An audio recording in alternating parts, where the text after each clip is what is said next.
6:05, sorry, we're starting a little bit late. We'll call the meeting to order. Board of Water Commissioners, 401 Central Street, 6 o'clock, June 28th. And we'll call the meeting to order. And the first thing up is Citizens Query. So does anybody have any questions? Or I guess there's only 3 people here. If you want to just introduce yourselves, who's who? I'm Henry Ball. Lisa Powers. It's Bowers? Scott Powers. Okay. Did you guys bring this? Oh, it's interesting. Your fourth on the agenda, we'll see how fast we can get there. Citizens Query, I guess everything's all set. We'll close that, move on to old business. Update on 89, you know what, let's go out of order, and we'll just talk to you guys first.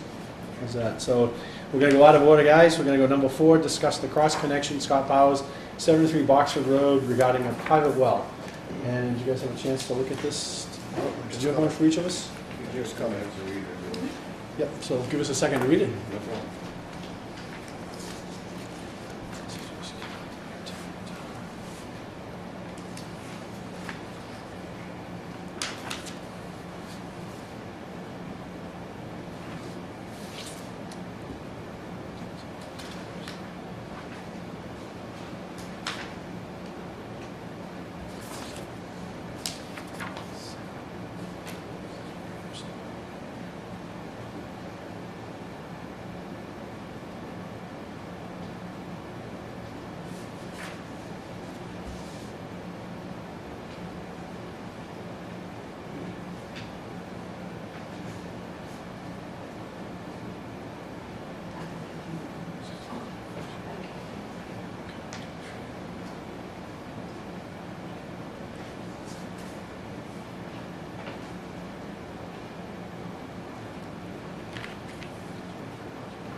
So I guess I'll give you I've had a chance to read this. I don't know if you guys have read through it yet.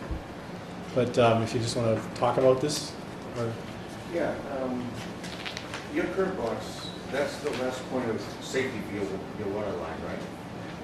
not an expert, I'd have to defer to Mary Beth on the technical. Before your water main, if the curb box is your safety point, No, there's I think the houses have the residential backflow preventers on inside that the well, referring to back contamination, your curb box is the final stop to prevent anything from going back into your water main. No, there is no protection.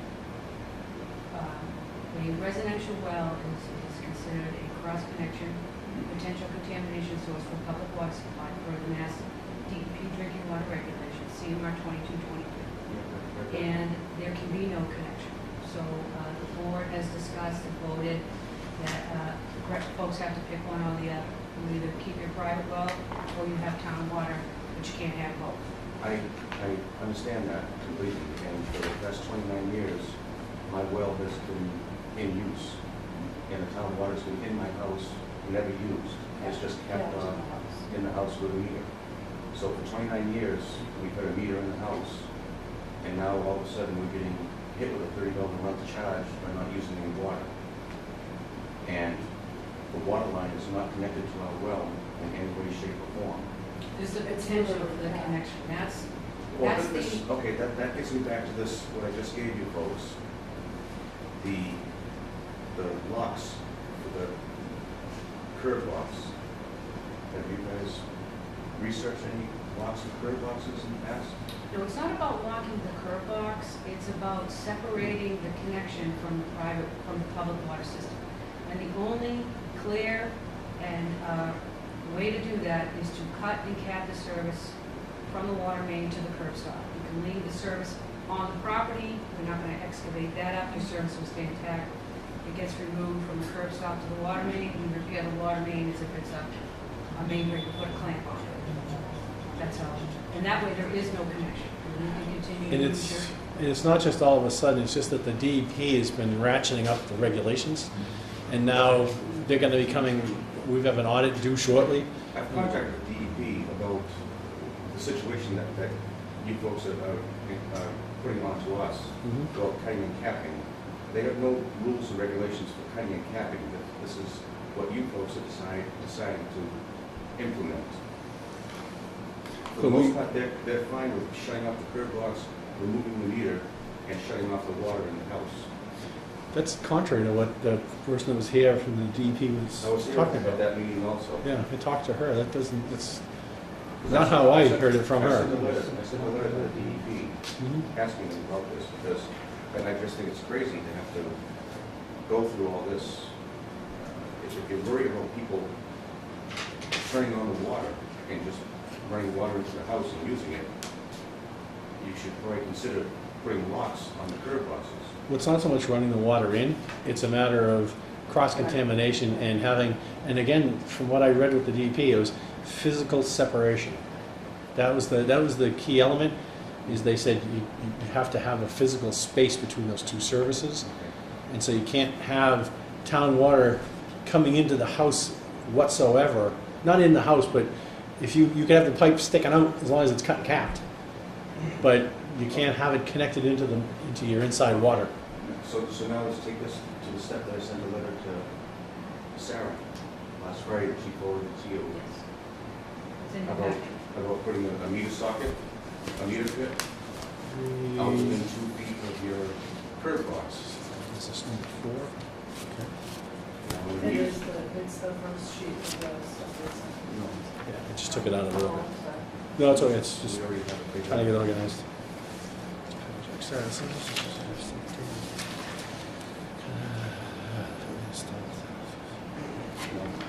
So putting in the curb box would not resolve the problem because you would still have, it's the potential, it's called an actual or potential. And there's a potential for the cross connection. And you're looking at, roughly $900 for a meter pit. Mhm. Never want to put that in. I'm willing to do that. And on top of that, an additional cost. But aside from that, there cannot be any cross connection. And so there has to be a complete separation. And the only way to do this is to cut and cap from the water main. I understand that you have a need for the water, you have your business that you do. And I know you raised the concern about, wells do fail. What happens if the well fails, what if we have a crop going, what if, we're in the middle of a project? We're not looking at days for the water department to hook you up, we're talking a matter of hours. That wouldn't interfere in your operation if something happened to your well. We could be out there because you already have the connection running in your property into the home. We would come out and put the. You would dig up, you'd have to dig up the ground again and resplice the lines together. Yes, yes. And that's why I'm trying to alleviate by the installation of the meter pit within 2 feet of your curb box. There's no way that there's no way we could have a contamination from that meter pit back to your water, because the meter pit would come up above ground. There's a lock on the line side of the meter pit that you can put a physical lock on if you wish. And on the load side, you could cap the pipe off if you wish to. So therefore, there's no real possible way that there's no way I can get any water back into your house. And when I need to have the water, I could call you folks up and say, my well has failed. Could you please come out and install the meter and go through the house and check everything and make sure everything's correct? And go from there. And I just don't. By putting in the meter pit, you have to forgive me, I'm not a hydraulics expert, I mean, on the board and everything, but, so you're saying put a meter pit, and Mary Beth, help along the flow here, so we've got the curb stop, you put a meter pit in, and we put you cut and cap on the other side of the meter pit? On the streets, on your side. On our side. There's about 9 inches when you remove the meter. There's about 9 inches of airspace Yeah. between the line side and the outside, the load side going to the house. The valves in the meter pit have a lock, you have a place where you can lock them. And the valve on the meter pit Well, if you're is saying locked we- on the line side. And you're talking about cutting the line though, down in the meter pit? It would be a brick, it would be a physical brick, yeah. What I'm looking Where the at is meter instead would of- go, right, in between. Yeah? Take the meter out, Take just the cap meter both out, now sides? you have a gap, like about, It's an airspace. How different is that than the cut and cap that we're talking about? That was Not really much, maybe. So basically, That was if we went out, we would remove the water meter from the inside of the home, wherever it's located, and take it back to Yeah. the office. We would dig down, and because of the way things were installed, we've done 2 so far, which we'll talk about, very successful. And we can either crimp the line, we cut it, we physically separate it. We cut it, and we crimp it, or if the saddle doesn't hold, you know, it's connected, like what happened on 89 Kittery, we had to go back in and put a sleeve on, we tried to crimp it, and the saddle just crumpled. So, we would actually physically cut it. I don't think that you need to incur an expense for a meter pit. We can do the same thing by cutting it and capping it under the ground, disconnecting your service and removing the meter, so there would be no physical connection. Well, I'm not opposed to paying to have the meter pit installed to facilitate the ability for you folks just to come over, undo the lid for the meter pit, install the meter, make sure everything's okay, and we can go from there. In the event of an We don't have to get the backhoe over there, we don't have to dig the ground back up, we got the guys go down in there, re-splice the line. This is, That would be up to the board. So you mean just have, and again, I'm just, so we put a meter pit in without a meter, that's right, Correct, and it would still be unconnected pipes? that's correct. right. Capped, physically capped on both ends. Mary Beth, does Right that there. meet the I'll show you how it spirit? would work. Goes into a meter pit, right? Yeah, And when you get to the top there, Yeah. there's a quarter turn valve. yeah, On meter pits, they have a place where you can put a padlock on. yeah, so lock it. So you lock it, and you have the gap Mhm, of the space of the meter mhm. that goes in, and there's the double check valve that goes down and goes into the house.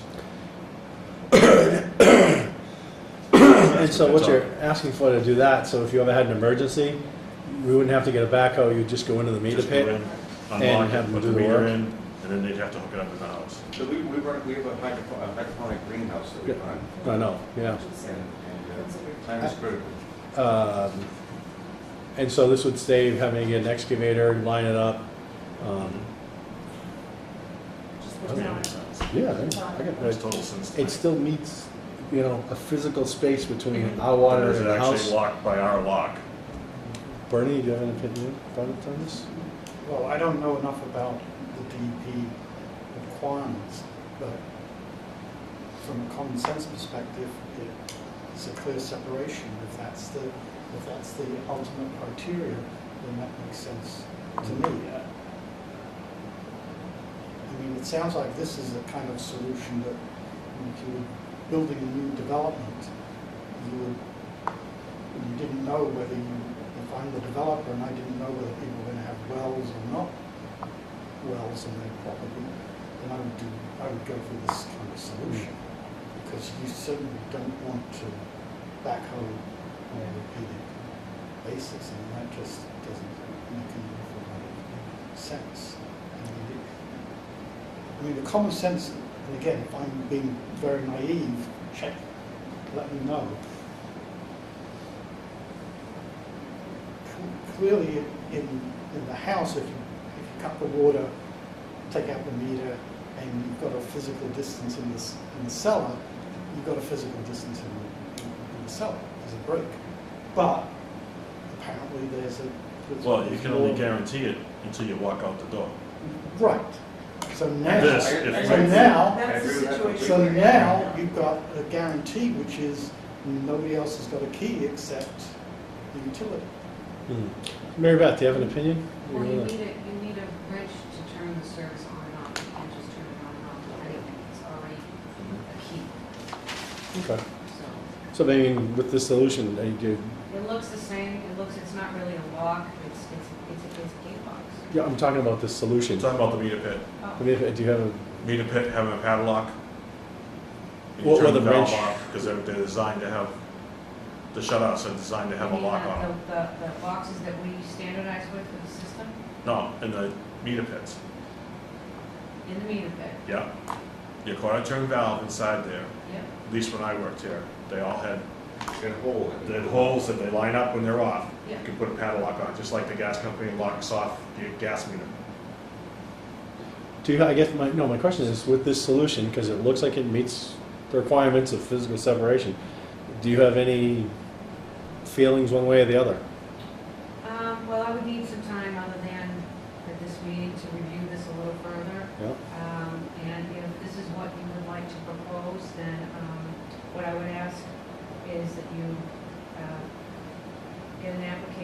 service because you're altering things. Submit your drawings, who your contractor is going to be, and let me have some time to take a look at it. I need to look at this a little further, at least. I'm just quickly looking at it, and this looks similar to what we already have. And have a chance to research this. And just know that this type of proposal for homeowners is a lot more an expense on the homeowner than what we're currently charging, which is $600 for a cut and cap. Which we're willing to accept. We have a that contract that cost. will do that for We're us. not, yeah, we're not asking for. We're not worried about, what it's gonna cost to do it. We're just doing it so that the end results will be a clean looking yard without periodically coming back and doing the dig up, turning the water on, going back and digging it up again and re-separating If we should- the line again. If we should. If you find need it. something. Yeah. And not that this matters, but have you ever had to go back to town water? No. Okay, good. 30 I years mean- on now. It's gonna happen. But, yeah, because you're talking about it, but, so, I would just say personally, I'm in favor of it. Mark, you- So it's- I'm Yeah. in Makes favour of sense. it, and I'd like to congratulate the powers for doing the legwork to Yeah. kind of come up with a coherent, meaningful solution, because I think this helps. Oh, yeah. Because I'm sure we'll get more of this as time goes on. Well, it meets the requirements, which is okay, and, I have looked into it before we say that this No, is no, not a good I- idea. we're not voting, we're just We're not- polling. So from a polling standpoint, we're all favorably disposed. And so Mary Beth, if you can look into it, I know, what is this, we were thinking of not having a meeting next month, but I think we will have at least one if we just do some housekeeping, meeting next month. I just don't want to wait a month, I don't think that's fair. Another $30. Oh, well, then we can rush it through if you'd like, we'll have a meeting sooner. But I want to also, we just got this, That's fine. want Mary Beth a chance to do a professional review. Okay, Now, you that's, want to have some documentation, we want me to draw It's on like- it. Yeah, you need to draw, Show exactly what you need to we're draw. talking I've seen the things that line up, but one's fixed and the other is returned at their Water own. main You in could the outfit street, for the, it shows the service line coming in, plan for the I'm not installation. sure exactly, I don't think exactly what we're talking about. We're designing the system de novo. They're online. This is the kind of thing that was supposed to be. Water board, water commissioner's page, all of our rules and regulations on there. Good, that's a good, that's helping It somebody. should include That's some a- of the that's a- we would get a quote from the vendor that we get our standardized water equipment. We would give you a quote, if you're all set with it, and the process, if you would write a check directly to the vendor, we would place, turn that Yeah, quote then they into don't have to pay order. $30 a month for Things the would get meter. delivered here to us, and then when it comes in, we'll call you, and then you can go ahead and schedule it. Okay, we're going to do The all that contractor, for if you think ourselves. that's licensed to do this now. Through us. We have standardized. So the contract would go through you folks? Sure. Okay, all right. You would generate the list, get the quote, give you the quote, you put the quote over, and then somebody would, you just write a check to the vendor, not to us. We don't make any Right. money off of it, there's no markup, there isn't anything. It's, this way, we know that it exactly is ordered what needs to be ordered. Yeah, that's good. And So how do we figure out how deep down the water line is? we have ties to use to the service, and then Based on that.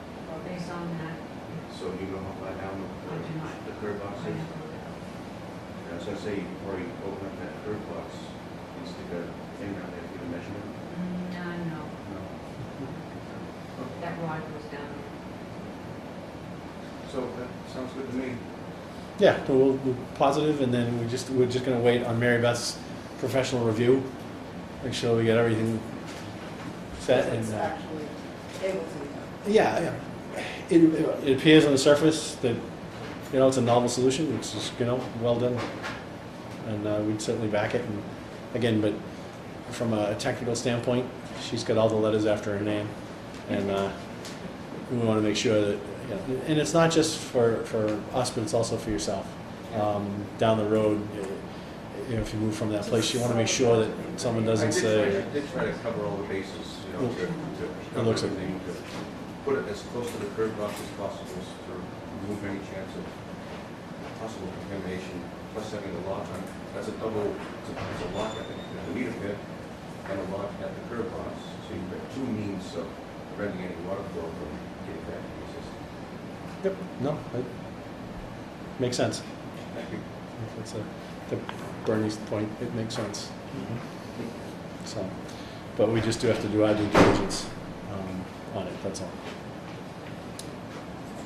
Just take a look That's at what the curb box would be. about the application. And you know, go into the meter pit, bring it up, down. Yeah, makes complete sense. All right, now we'll go back to order, is old business number 1, A9 Kittery Ave and 46 Christopher Road Service, cut and cap.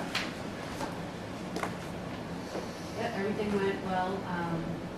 46 Christopher was the first cut and cap, and that was one where we worked with the homeowner because of how the development went in. Is that the one in the middle of the driveway? Yes, Oh. so that's all set, that's been cut and capped, so they are no longer a water customer. They're now officially on their private well. Same thing with 89 Kittery. We had a little bit of issues there, that was the one we had, if everything went well, we would have been in and out in an hour, but the sound crumbled when we went in there, so we had to put a repair clamp on You're it. gonna run into more of that in that area, guarantee it. And we really did some really good notification. I called our critical customer, Steve Comley at Seacoast, on the Wednesday before the project. Spoke to him personally. We followed up on the next day. I had the distribution foreman send an email. And plus on Friday before the project, we tagged all the properties on Mansion, Bowery, Kittery to notify of the project on Monday. And the operators were in we were in contact with Mr. Conley throughout the project. You have a timeline in there for transpose on the job site. And there were no issues reported. We started to get some calls in the afternoon just inquiring about when the water was going to be turned back on, but that's standard calls.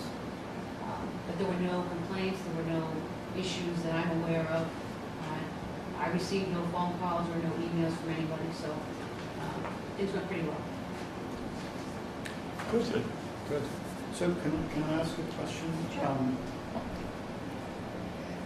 I mean, it's just reading this is a very well written summary by Rob. So, but how likely is this same type of situation to occur again, where it looks like there's a failure of a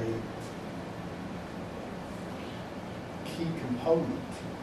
It's like 20 or 30 years old. Right. So, well, I understand, so the issue is, how likely is this to occur again? I mean, how? In that area, very likely. um, So it all depends on the soil. But it's really clay, nasty soil Water down there retain. that really Water does a retain. job on the fittings and stuff.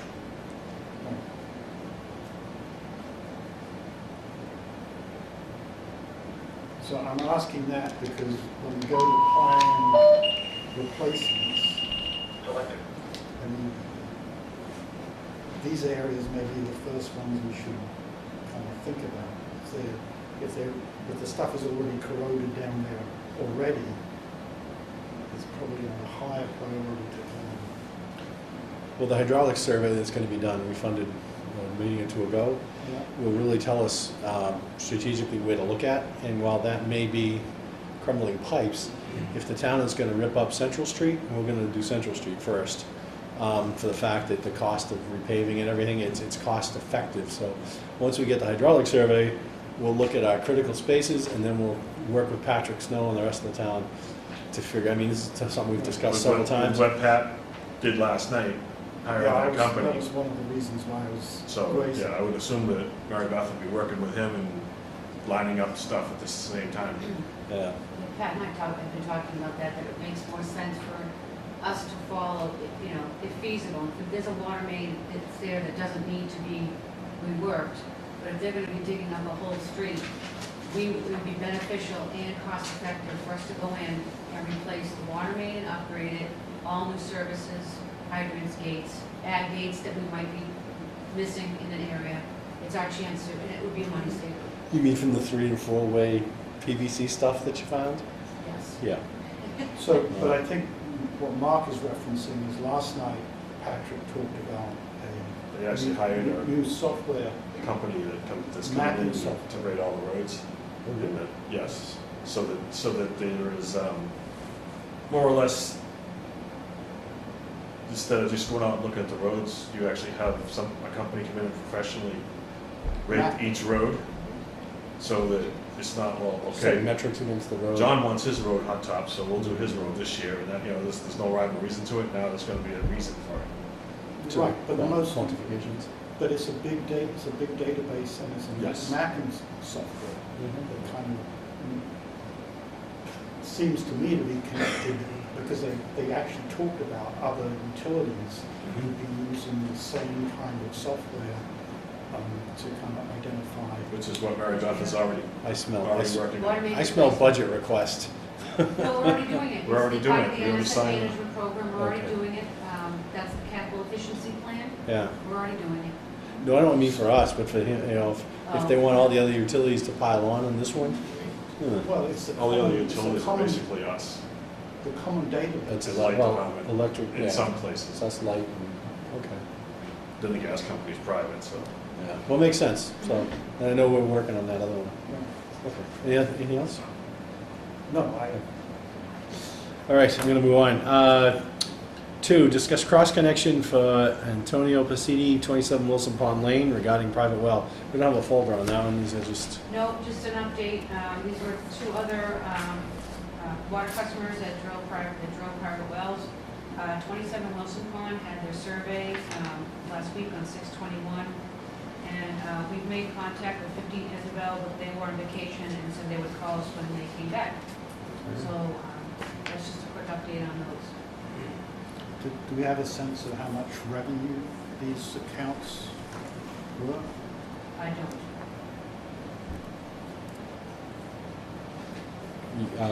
could he contact Pennachuck himself, or should he go through Katie? For these particular ones, this is the one where we hired Water Safety Services Mm-hmm. to do the cross-connection control surveys. Yep, So they're directly sending letters out, like they do, running our cross-connection program to these customers, Mhm. and then the customers are calling to schedule directly with them. no, I'm talking about his revenue question. If you wanted to know what the revenue was on these 2 residences. Oh, I'm sorry, John. That's Yes. okay. Could he contact Pennachuck directly, or should he go through Katie? Why don't we get that, we'll get that for you. So, okay, I don't wanna know, I don't know, Yes. I'm not, that's actually a question I don't know. And I, can you just go up and ask any old customers' records other than, well, it's just you guys, so it probably has to come from them. They don't know, we don't have a direct relationship with Pennachuck. So you'd have to get it from Okay. we'll get it for you. us. Okay. I mean, from the strategy point of view, we just need to know whether, I mean, if the 2 customers here are essentially low users, then that's fine. If they're heavy users, which would be the logical reason why you put the well in, then that makes, Anecdotally, what I've seen is the people that have approached me about how I'm gonna put a well in, is they've got a lot of landscaping, and they have, systems, and so they, irrigation system. yeah, irrigation, so they wanna go with that for their irrigation systems. Again, that's anecdotally, not So they'll be scientific, heavy just, users. they, Or potentially. they're not now, because they've turned the water off until they get the wells in, so it's kind of a wash.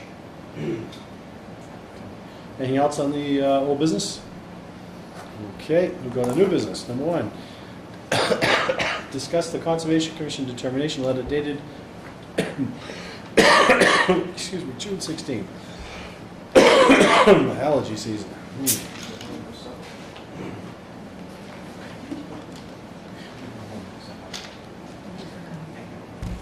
That's why I moved you up, so you didn't have to sit through all the boring stuff. Thank you very much. Thank you. Thank you.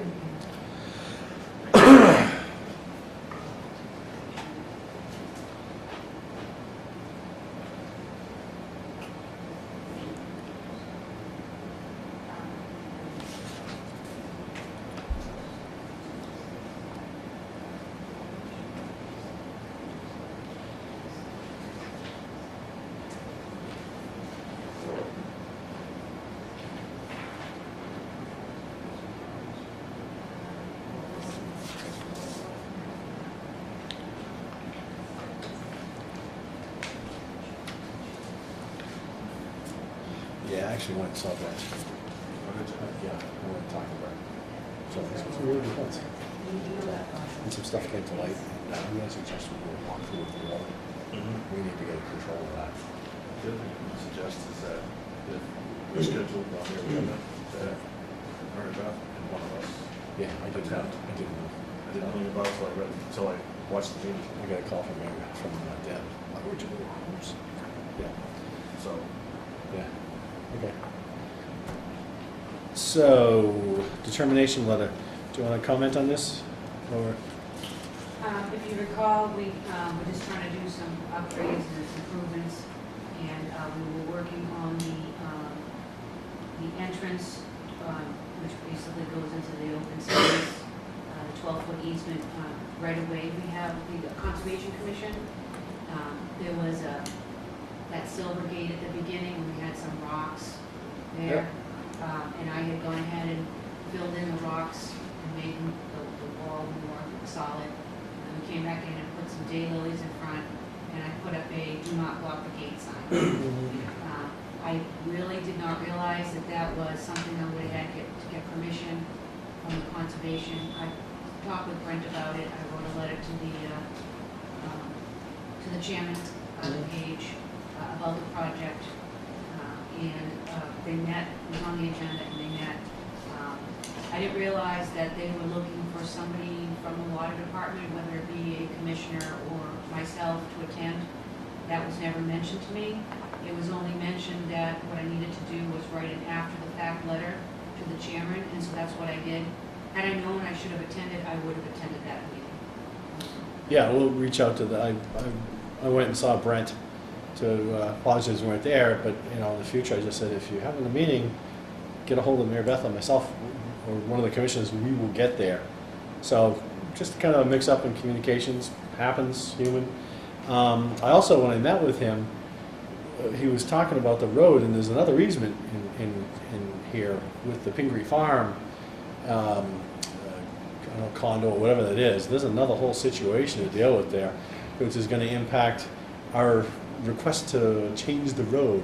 So I haven't talked to him yet, because I wanted to come and talk to the commissioners and yourself. What I'd like to do is propose that we have a meeting, and we do a walkthrough with Brent down the road to get his input on what can go, what can stay, where the easements are, and just have everybody talk at the same time instead of having to go through a mission meeting and whatever. Yep, I've already met with the Pingree Farm Condo Association, yep. their board of directors, wonderful group of people. They, in turn, took back the information from our meeting. They didn't seem to be opposed as to what we needed to do on, apparently, on their half of the road. According to the conservation agent, the Conservation Commission controls up to the center line in the road. So half, I have an issue tomorrow at 1:30. I'm meeting with the Pingree Farm Condo Association group again for an on-site visit, because a picture is worth 1,000 words. So the group decided it would be better if we all met out there, which are tomorrow, so that they could physically see what we were going to do. I've already also placed 4 boulders with a no parking sign there. I'll find out tomorrow. They've allowed me to keep that there because that is on their property. They didn't seem to be opposed to it. I don't really think they want people going up there parking anyway, so I will report back to the board on that. So I'm pretty much halfway there on half the road, with cutting the trees down and doing what we need to do, and they completely understand what we need to do. Well, talking to Brett, you know, it's an interesting perspective he had, and in some respects, I kind of agree with him on the road. A couple of years ago, one of the proposal was to just put in, you know, hot top the hell out of it, and just put in a paved road up to the plant, and then we've backed off on that, and you know, we said, well, maybe we'll just clear clear the trees. Well, I want to work with the Concom and with Brett specifically, and to get this, you know, the term we use in consulting is right-sized.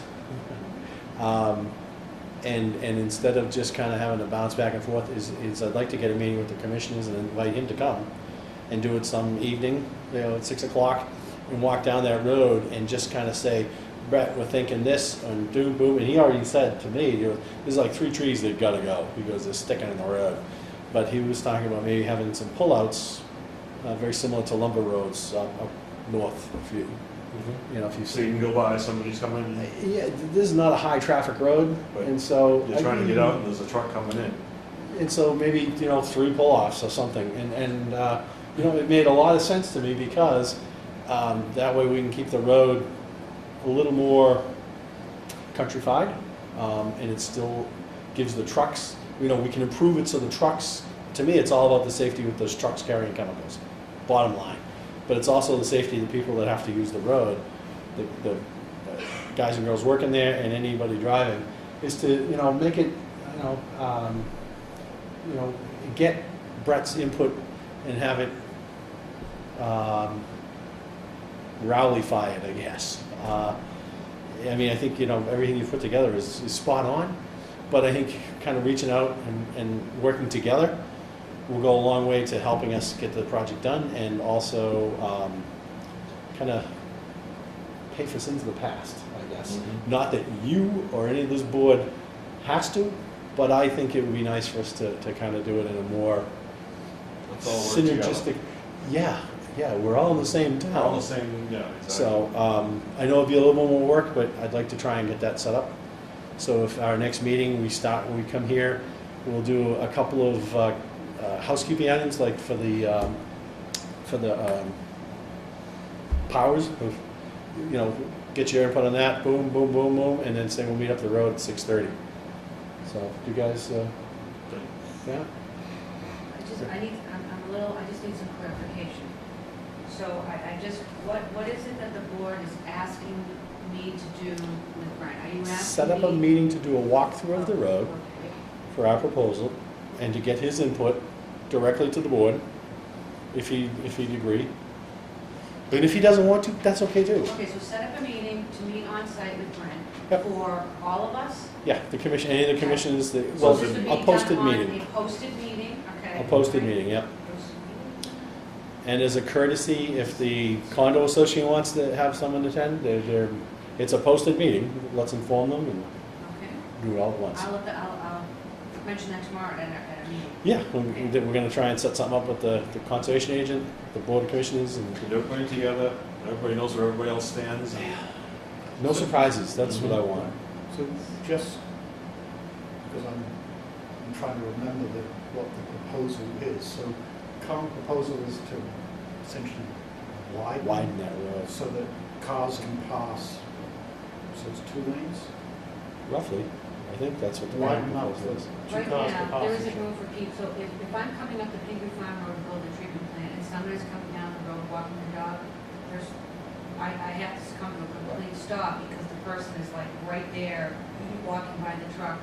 In the wintertime, all the trees bow down, and so the tractor trailers. There are several trees along the road that, the longer you wait, the bigger they get, the more money they cost to cut down. They're actually in the road. They're in the road. So it makes absolute sense to have Brent talk. Yeah, we all go up there, we can all see what's going on, Because and if there are cutouts, growing up in England, you can't drive in England off the main roads, you've got cutouts. The roads are all very narrow, you can't pass the cutouts. Northern New England's full of them. All the lumber roads are like that. So Every, it's just makes common every sense. 400 yards. that's what I'm saying. It's a common sense Every approach. 400. And when is this going to be for? Talk to him and see what we can do if next Tuesday or the Tuesday after. Not next week. Oh Lord. So We're in July next week. I'm up to my eyeballs next week. So let's say the week of the 11th, maybe. Oh, you're off the 12th. You're off the 19th.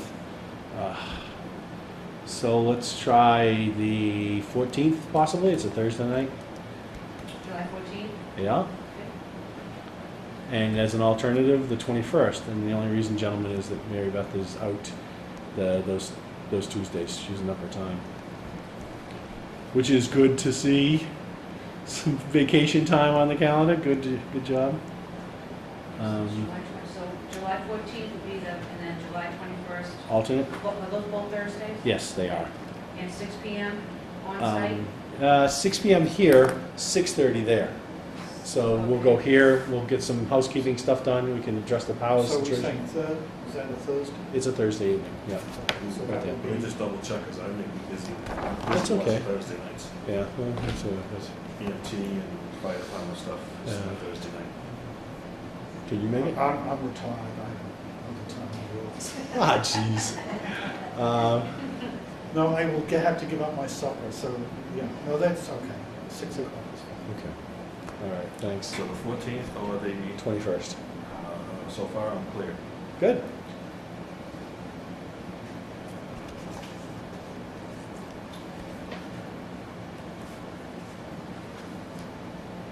Anything else with the Concom letter, Mary Beth? No, I just wanted to, when it was an issue, we did receive that cease and desist, I just wanted to make sure the board got the decision from the Conservation Commission, and, you know, there was some other things that came out of this aside from what we did, that there is not supposed to be any activity inside along that roadway of the Conservation Commission. There is not supposed to be dogs running in the field or parked cars. Okay. We did get some photos. I did forward them over as requested by the conservation agent. And the conservation happened to be up there one of the days a couple weeks ago, and he actually saw for himself several vehicles and dogs up along the Well, from what I read, that we may need to get to the selectmen to ask for a bylaw. This is a multi-layered project. Aside from the Pingree Farm Road, which is actually separate from the open space that we're talking about, where the people are going with their pets and in the dog kennels and the clubs, kennel clubs. So there are several layers to what Brent and I will probably be working on. I know that his board voted to have him work with me specifically on that. Okay. So we will be, and there'll be periodic updates, whether we invite Brent in, you know, to give his update on what's going on, you know, our progress together, or I just report to you, you know. And certainly if they want us to come to one of their meetings, I'm very open to, you know, Yes. we don't have to be loading on high here, but I'm glad to go to one of their meetings too. You asked me to ask the conservation agent about a joint meeting with the Conservation Commission, and they said no. Okay, well, we They asked. said it was just too time consuming. Well, it's okay, we just, you know, we extended the offer. I want them to know I'll that ask we're, again. you don't have to, we just let them know that if anytime they wish, very open to it. Okay, I will do that. Yep. So, okay, good, we're gonna move on. 2, discuss the sign and sign purchase orders for the annual leak detection. So that was already signed. Thought so. I wasn't sure if the way things were gonna fall, so I put these two things on the next two items on the agenda. Yeah. They were in the window with the bill warrant. Yeah, we almost signed This will those. be this month, you just signed the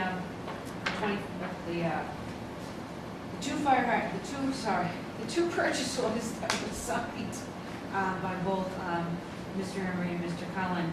They were in the window with the bill warrants.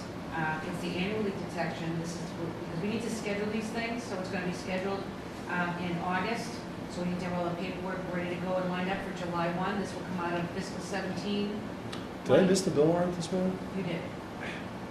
So Okay. No. we had to send it up. It's the end of the year. We're on Yeah, a schedule. What's that? 2 more seconds, yes. Yeah, no, I just, this is my busy I know season you've too. been really busy, but it is available at Town Hall if you do want to go. No, that's fine, And then the fire flows, so we'll be doing an additional 20 fire hydrant fire flows. So that was another purchase order that was signed by 2 commissioners. those are all budgeted as well, right? All budgeted, yes, in the maintenance line. Mhm.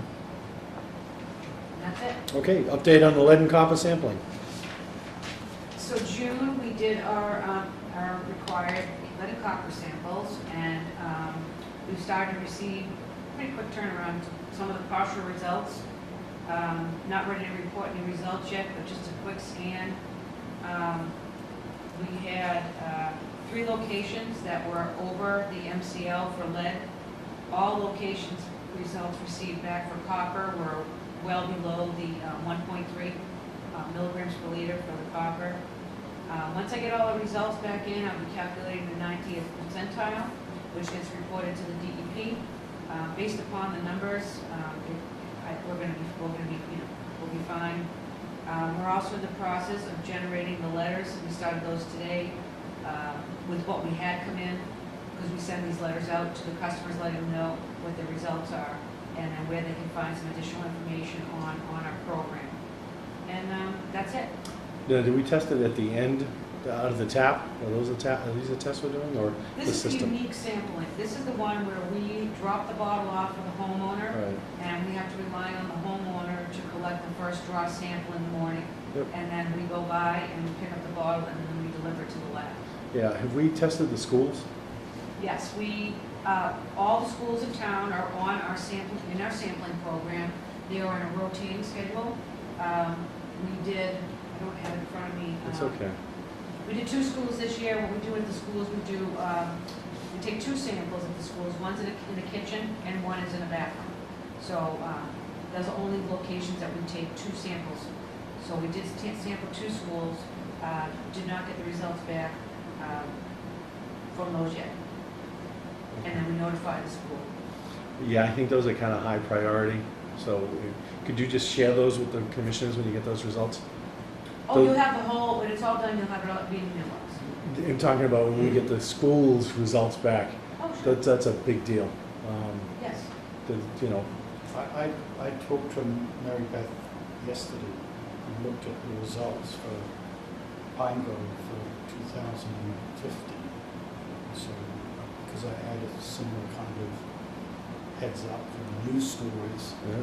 to look, and they were way below, they were Okay. in conformance. So, but I have a question about the sampling program. How many people are we sampling? How many sites? How big is the sample size? 20.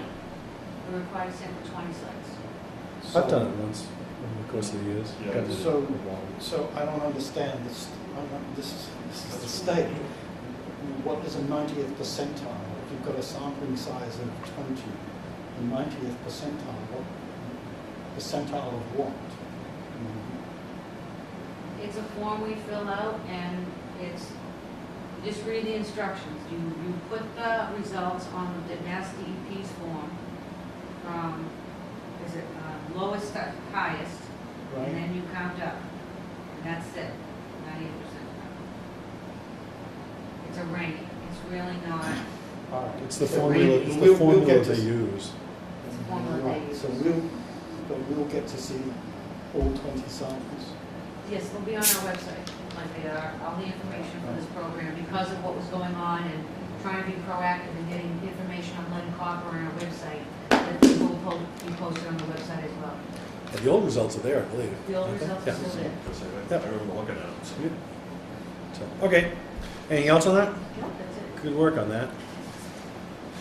Paving, 401 Central Street, budget and permitting fees. Okay.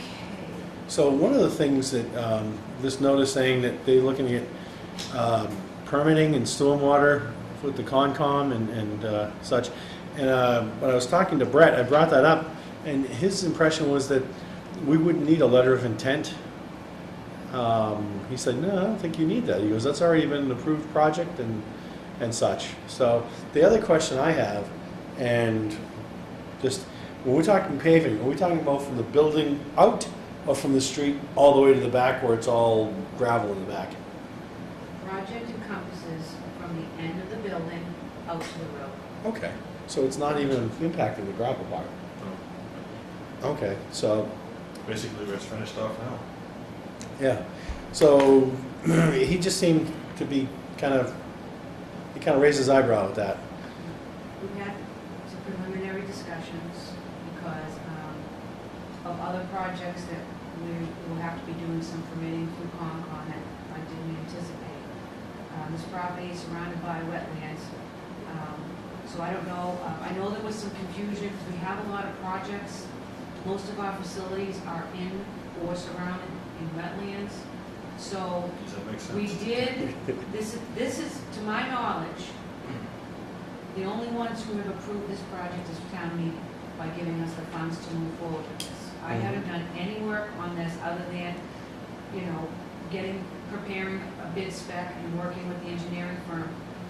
We had for the security upgrades here, we do have an approved project where we had the plans that got submitted to Concom. We had a full-blown notice of intent for the security upgrades. We had to flag the wetlands. So I'll talk to Brent about this further, but I'm pretty sure, because when we even had a conversation about the flagging of the wetlands, that as long as the flags were intact, they would not make us re-flag the wetlands, Are they still intact? as far as I can tell. Okay. Because the project was, the flags were only done probably maybe in March, so this, you know, you'll see those pink flags. So as long as they're intact, because I've been working on this for a few months now, trying to get this. And that's what he said. He goes, you've got a bunch of projects there, so Right. I'll just leave it to you and Brent to just, you know, do So- whatever. But the other thing is, again, addressing the past, let's just make sure that, you know, we work closely with them. Yes. And I know because you actually brought up getting the other things closed here, so just, you know, do what we have to get it So right. what I have for the board is the contract for Taylor and Howard for the engineering services. Mhm. And what I had them do to break it down on the purchase order so that you could see. And I would like the board to sign it because without one, you can't do the other, really. We do have to go into permitting for the paving. But I did anticipate, I think I had sent the board some information. I did anticipate, I didn't include it in the budget because I was gonna take it out of the engineering line, because that's what that line is for. But I did anticipate about $8,000 to $9,000 for engineering for the project, not included in the 65 that was awarded at town meeting, that was strictly for the paving itself. Mhm. This additional, you know, ballpark figures for if we have to go into permitting, because it involves hearings before conservation, and they don't do everything in one shot. You have to go back 2 or 3 times. So that's an engineer's time to go back and do that. They do require stamped plans for the conservation. That costs money. Yep. So that's where that comes in. So if the board wants to move forward with the paving of 401 Central Street, I would ask that you sign the contract and the purchase order. Well, can we see it? Yeah. I'm pretty sure I sent it to you. So just so that I understand, so if in discussions with Brent, he basically says, we don't need to go to them, then is the contract written in a way that this amount can be dropped? Yes, and they wouldn't charge us for work not completed. Well, it's compensation in section 4.1, it says, the owner shall pay the engineer for basic services rendered under section 2.1 above a lump sum of $8,000, $8,000. The owner shall pay the engineer for basic services rendered under section 2.2 above a lump sum fee of $11,000. Invoices will be based upon the engineer's estimate of the percentage of work completed to date. The lump sum fee shall not be increased without an amendment to this agreement. So that says to me that you're gonna they will just invoice up to, and then they'll ask for a lump sum when they're finished. Is that the way this is structured? How they bill for their projects is they send out, their firm sends out a monthly bill. So if they're working on 2 or 3 different projects, the invoice will be broken down per project on one invoice, and then we match that up with the existing purchase order.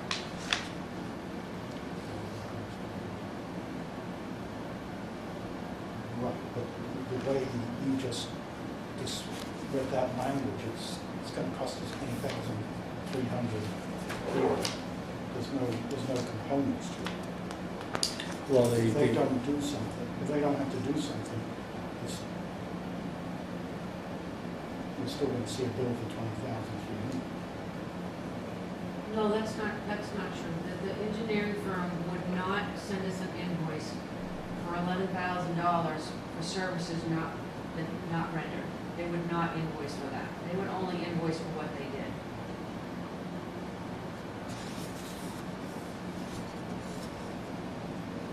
Yeah, and we've done a lot with these guys, and it always seems to work out correctly, I guess is the best way.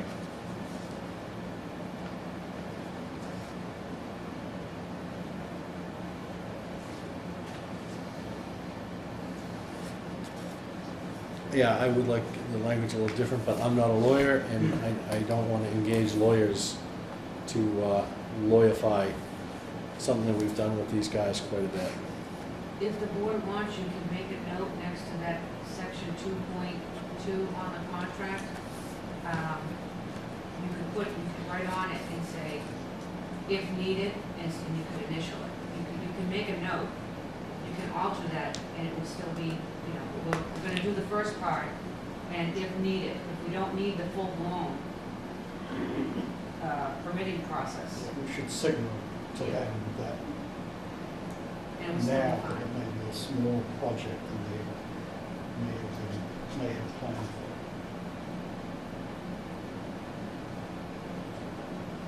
But discussions will come. And there are two, if you can sign, there are two originals. Yep, I make the same amendment in both.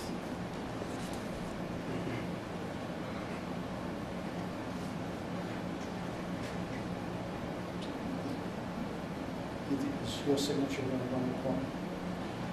I know, I'll ask all of you guys to sign it, just. I mean, it's actually just asking for the, yeah, all of us, Board of Water Commissioners. It's not just saying one.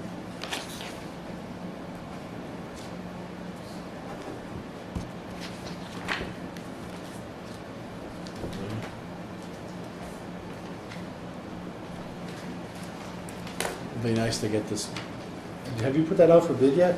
No, I need to have this before I can go. Okay.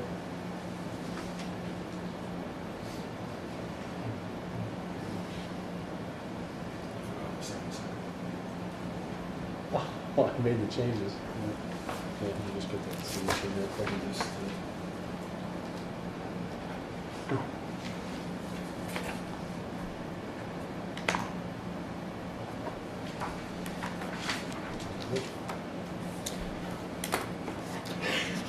Do you want more time for discussion, Bernie, or can I move on? For this? Yep. No, we can move it. Okay. For the materials and fittings bid, new business number 8, no, number 6. Is this the same one we had last year? This is the annual bid. It's been out there now in the central register, so we've got a lot of activity on this one, more than last year. And so bid opening is on July 15th is the bid opening. So Katie and I will do the bid opening, we'll do the bid tabulation form. No, it's not. Thank you very much. We'll do the bid opening on the 15th, we'll do the bid tabulation form, and then present the finals to the board. And then the board will vote to award the annual materials and fittings to the lowest bidders. You said there's a lot more activity than last year? Yes. Do you think that's a good thing? Yes, well, we actually, having some assistants in the office, were able to do a little more extensive research to get notice to bid. We actually mailed the notice to bidders to as many contractors what we could find in the surrounding area, plus we put it on the central register. That's good. It drove the cost down last year from the previous year, looking at the budget. So we'll see, I think we're gonna have some good competitive prices this year. That's it. Good. Look forward to seeing that. Emergency and routine repair bid spec. Is that the Pikes. Pike? Yes, again, that's an annual bid, that's going out to bid. That bid opening is also on July 15th. Have you got any, has it gone out yet? It's on the central register, and also we had a list of bidders, and we sent notice to bidders out. We had a lot of activity on that as well. More than last year? Yes, Good. we had two. This- This year or last year? So what happens is, when I say we have a lot of activity, people don't always put in a bid when they pick up. Because we had, I think, 5 companies picked up bid specs last year, and only 2 submitted. Mm-hmm. So How many do we have picked up so far? Do you know? 5 to 8 on each, maybe, I'm guessing, Oh. 5 to 8. Good. Okay. Customer service survey, number 8. Bernie Collin.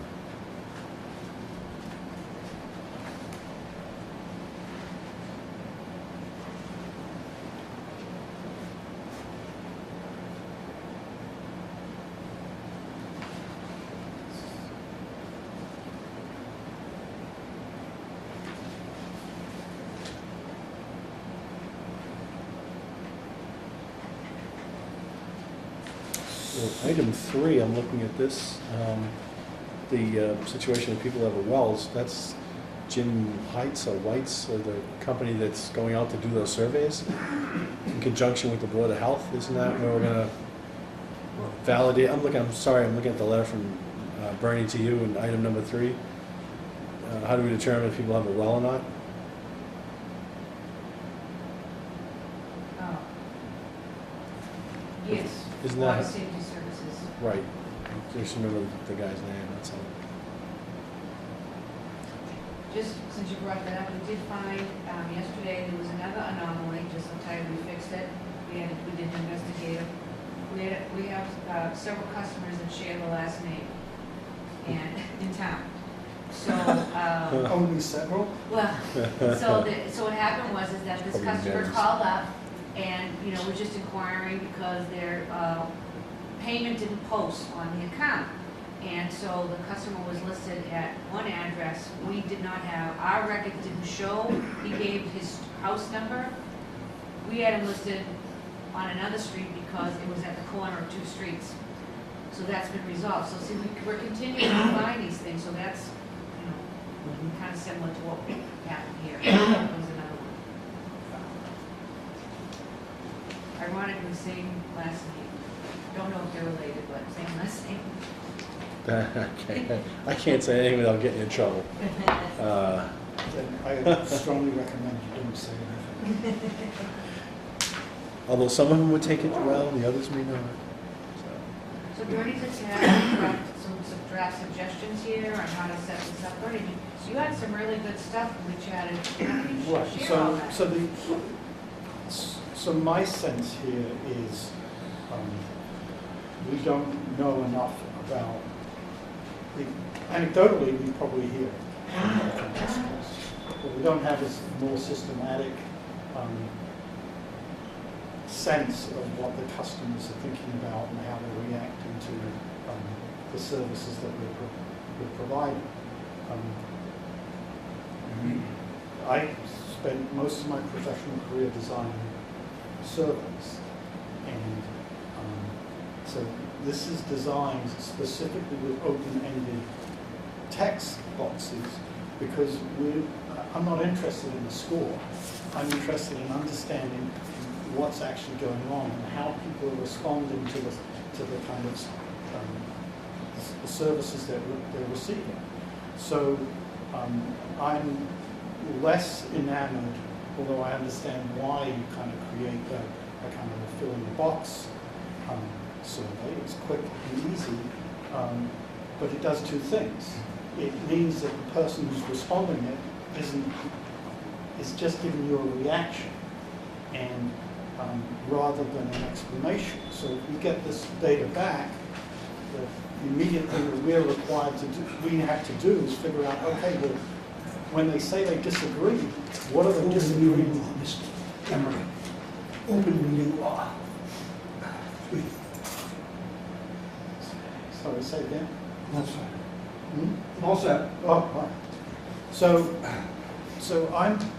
my recommendation is we do put out a customer survey, but we use open-ended text boxes to actually collect people's experiences. Now, what that means is you can't just look at the averages and then say, oh, we're doing really well or we're doing really badly. But what it does is it provides you with a kind of an understanding of the customer's experience. And from a technical perspective, you notice that the way I designed it was that ask for the data first, the evidence first, and then you ask them for the judgment. Because that way, you allow them to kind of think about what they're actually doing. So you actually, from a psychological perspective, you kind of get them working, cognitively working, and recalling what their experiences have been, and then you ask them for a judgment. If you do it the other way around, what happens is they'll give you a judgment, and then whatever they write supports the judgment they just gave you. So this, from a psychometric point of view, is a much better design. I'm not as enamored. If we're just going to ask 5 questions, how satisfied you are, then we can do it, but I don't think it provides us with much data beyond that. Do you like the first one we have in here versus the second? Yeah, this is the one I did. Yeah. And where's the other? The second one, I was assumed comes from Penachuk. There's a second survey. I don't know where this came from. Oh, this was me. This was my stab at a All right. customer service So- survey. So if we were doing a statistics survey seminar, you wouldn't have done very well, not in my class. So what you're saying is you'd like to see a survey that Online. has somebody sit there and type in a Absolutely. detailed response? Absolutely. Because otherwise the dilemma that you have with designing surveys is you have this trade-off between kind of thoughtful responses and reactions. And I would much rather have thoughtful responses than reactions. Because that's what I'm thinking. In the public sector, in a lot of the things that I've done, I'd go back in some of the things in the private sector as well. My experience, and first off, what you're saying, I completely agree. However, the qualification is dealing with the public, the appetite for input, and this is what I call the MTV generation, now. The attention span is horrendous. So that while what you're asking for is excellent, and if you could to my point, if you could administer these to like a focus group or some people, I think you'd get a real high value. My concern is that if, and this isn't derogatory, but if you ask people to think, they're just not going to do it. So that's the a problem. then I think you're articulating a kind of a classic catch-22 situation. So, because this happens whenever you put out a survey for employees as well. And so what we found happening was when you pose an open-ended question first, and like how on the target of how happy you are with your boss, you got one set of answers. And if you ask them a substantive question first, like what was the last significant interaction you had with your boss and how did it work out, then you get a completely different bottom line response to that sort of question. So I would rather do it properly, and so that you can trust the information, you can verify the information, you can look at the way what people described and then how they rated it, and make a judgment about that rather than just staying with the rating. And you are asking people to work harder.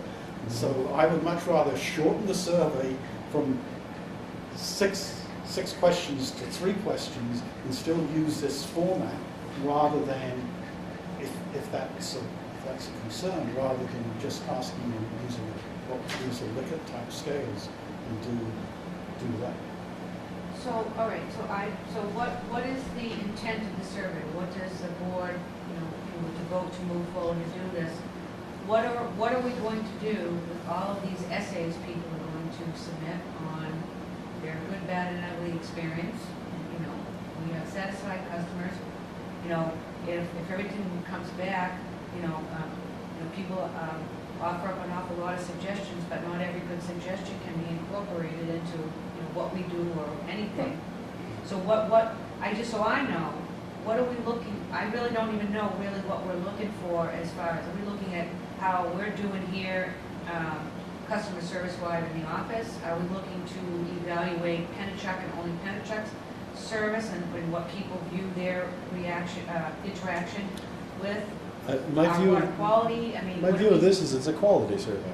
We're looking at the quality of the water department, the quality of Pennachuck, and the first thing, the quality of the water. I mean, and I do anecdotally hear all over the place that the water's disgusting to, the water's fine.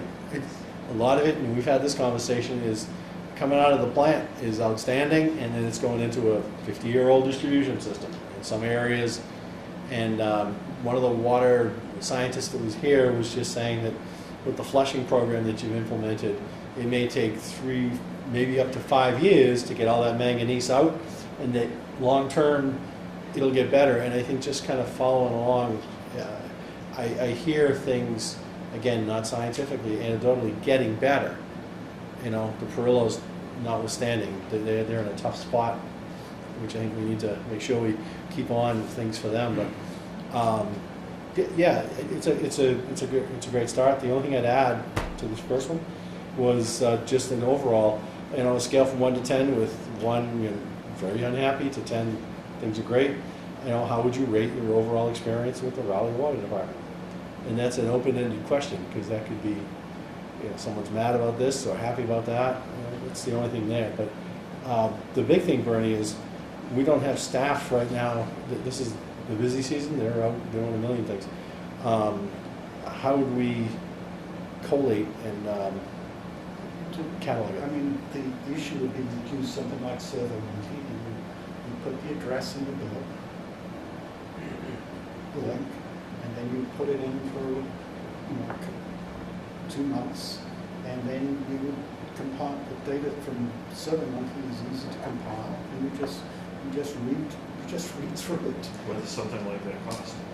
SurveyMonkey is free. Okay, I don't know, I've never even heard of survey. I've used it. Yeah, it's pretty So slick. it's a very simple package, and it's not very difficult. 2 things. You put it in the bill as just a note, please go to SurveyMonkey, or in addition, put it on the website. Yes. The link, yes. Yeah. We would definitely do that. Yeah. So I heard that now that we put it on this free website to get feedback, then it's actually going to take someone to go in and read all of the results. Who's going to do all of this data tabulation and reading of all these customers that are responding? I do not have the staffing to, I'm all for the survey, but I don't have the staffing. No, I'm not to asking, go I through. don't think we should I'm ask. just trying to Richard. get clarification. I think this is information that I, as a water commissioner, want to understand, because otherwise, my sample, my survey is going to come from whoever accosts me or bends my ear at Market Basket. Yeah. And I would That's much true. rather it be, and no offense if people want to talk to me at Market Basket, by all means, please. But I would rather have a kind of a broader sample and a set of questions that essentially frame this up. And again, I'm used to dealing with this data. I've done it for literally thousands of people. It's very easy to kind of sort the data, and once you get it into a database, you can kind of run through it very quickly. So But could you kind of ride herd on this? Build it and get it published, and yeah. and just give us the results. The intention isn't here to. The intention really is to inform myself and ourselves as commissioners as to where our customers really are. And I understand we're minimally staffed, and we're certainly not going to fund getting people to come in and do this. I don't think that's necessary at all. I think it's very simple to do, given the tools that are available. You up for something like this? If Bernie is willing to do it. Yeah. We should take So- a I was just going to call for a vote. Do you want to make a motion to use SurveyMonkey and use the page here? Use a service like SurveyMonkey to put together a survey, customer survey,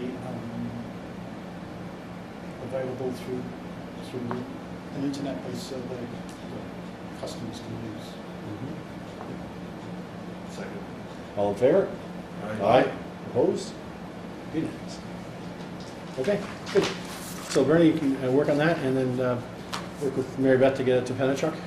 Right, and It's a simple line, I don't think, No, I mean, does the board want to know what the survey was before it actually goes live?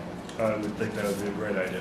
well, I was thinking we we're gonna use Bernie's one here, but you yeah, wanna well, adjust? I would redraft it and create, Okay, basically so- beta test it with you guys first. Okay, so The board of customers. Should we we'll put move this on the forward and, yeah, agenda? yep, for the next meeting?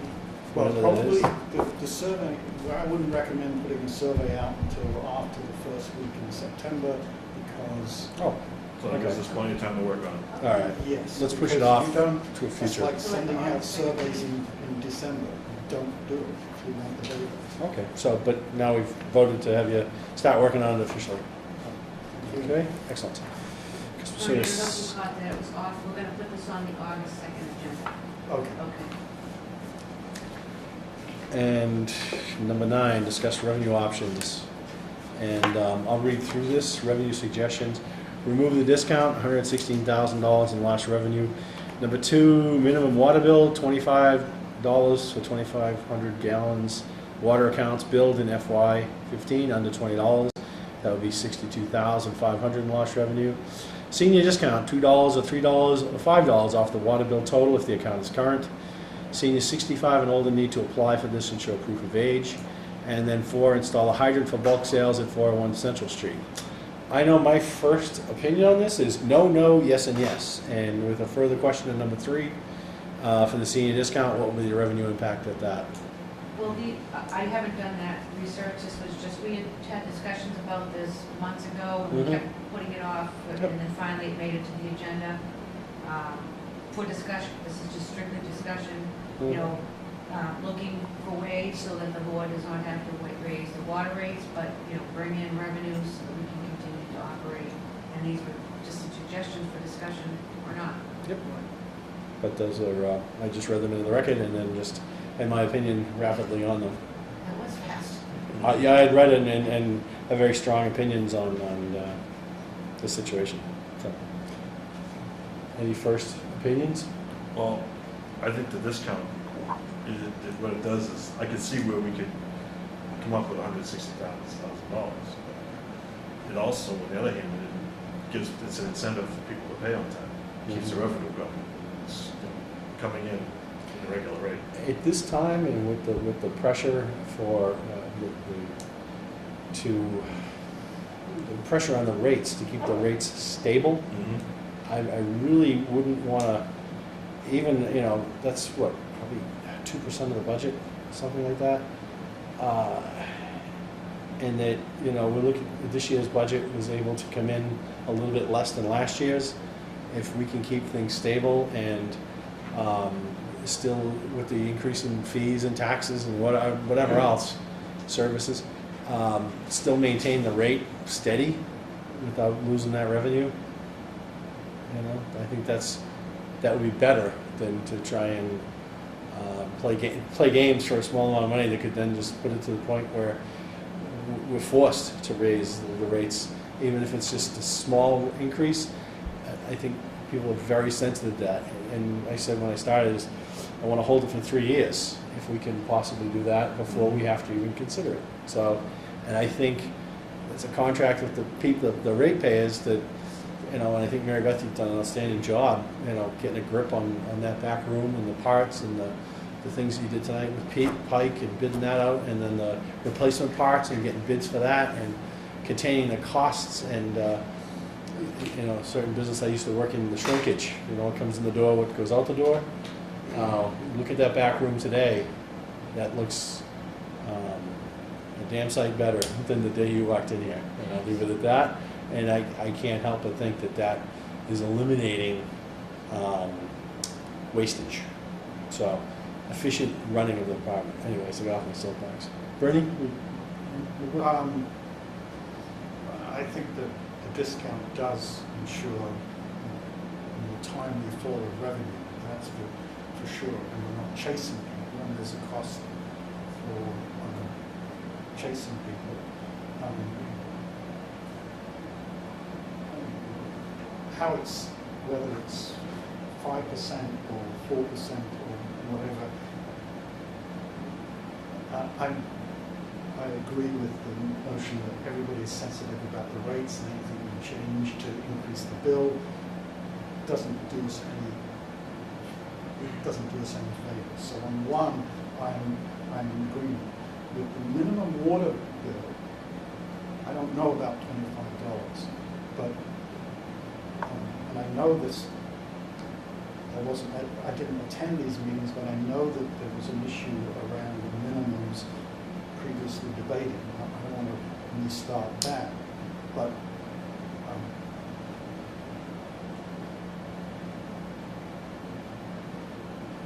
just the whole kind of fixed cost aspects of keeping accounts alive when they're not supplying revenue to match it up. And people have the water service, but they're not, their bill is minimal. There's a problem for us. And it's just, they're just how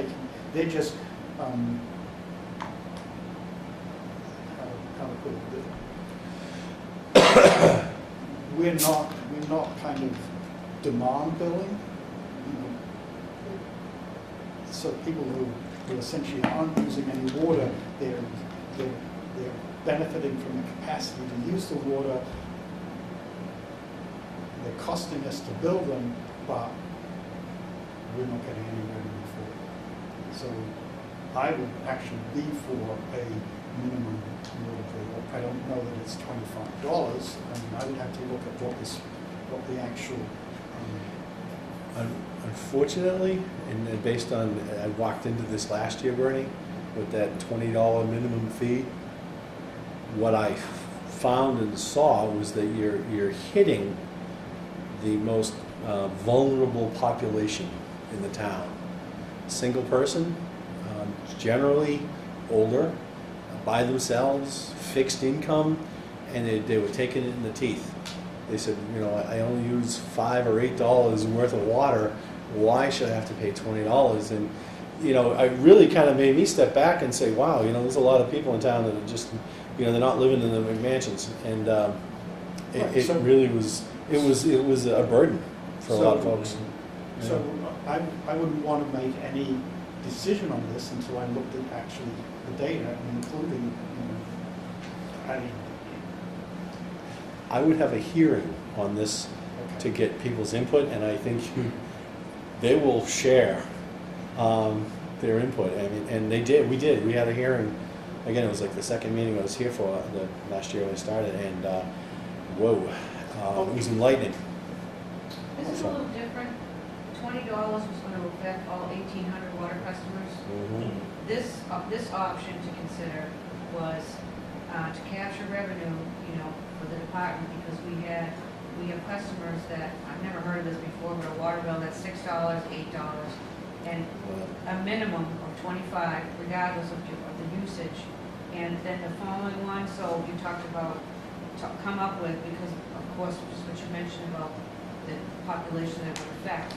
So number 3 would be if number 2, you did number 2, then to consider something for number 3 for a discount on top of it for seniors to offset any adjustments. I just wanted to clear that up.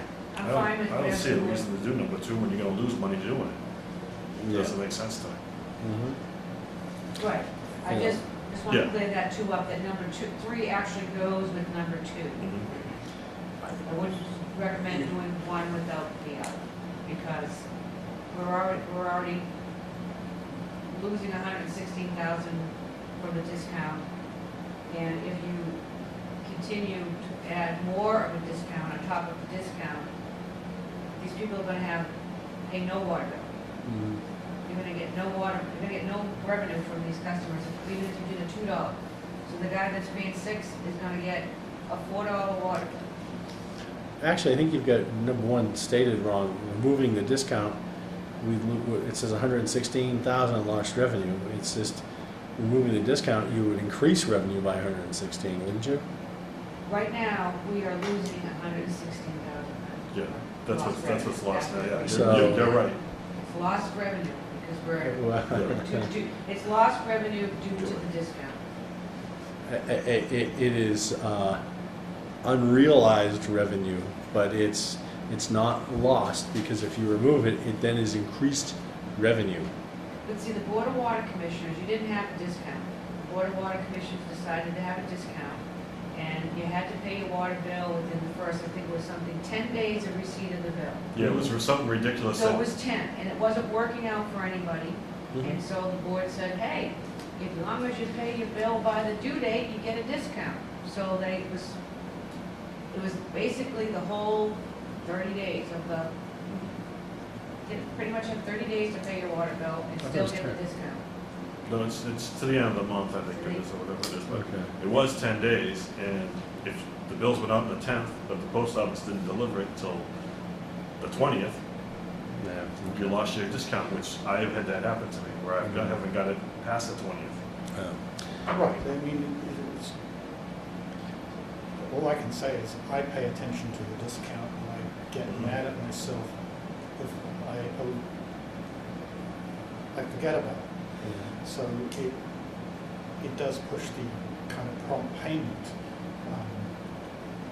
The issue is whether the prompt payment premium is too high. It's 5% currently. I don't know what the logic was for 5% as opposed to 4 or 3 or 2. But I think a prompt payment discount makes sense. I think we have a PR problem if we make a dramatic change. If that $1 or $2 discount every month makes you pay your bill for one time, it's worth Yeah, it. yeah. So I mean, I think it's a status quo at the moment. The last item there, we talked about this last year a bunch. Install a hydrant from bulk sales. Right, that's how long this has been kicking around Yeah. for us to have a discussion. So we're actually gonna be moving forward with doing this in FY17 Why not? Why wait? fund. I budgeted for it for FY17. That's I'm gonna Friday. have to Oh, that's right. install it. Yeah, it's, in one day or so. I'm living week to week right now with the project on the line. That's So it's gonna happen. It's gonna be a major project, because you have to dig the road up I'm to do gonna it. have to, yeah, I have to. Let's do it before we pave. I have to design, I have to tap the water main, we have to run,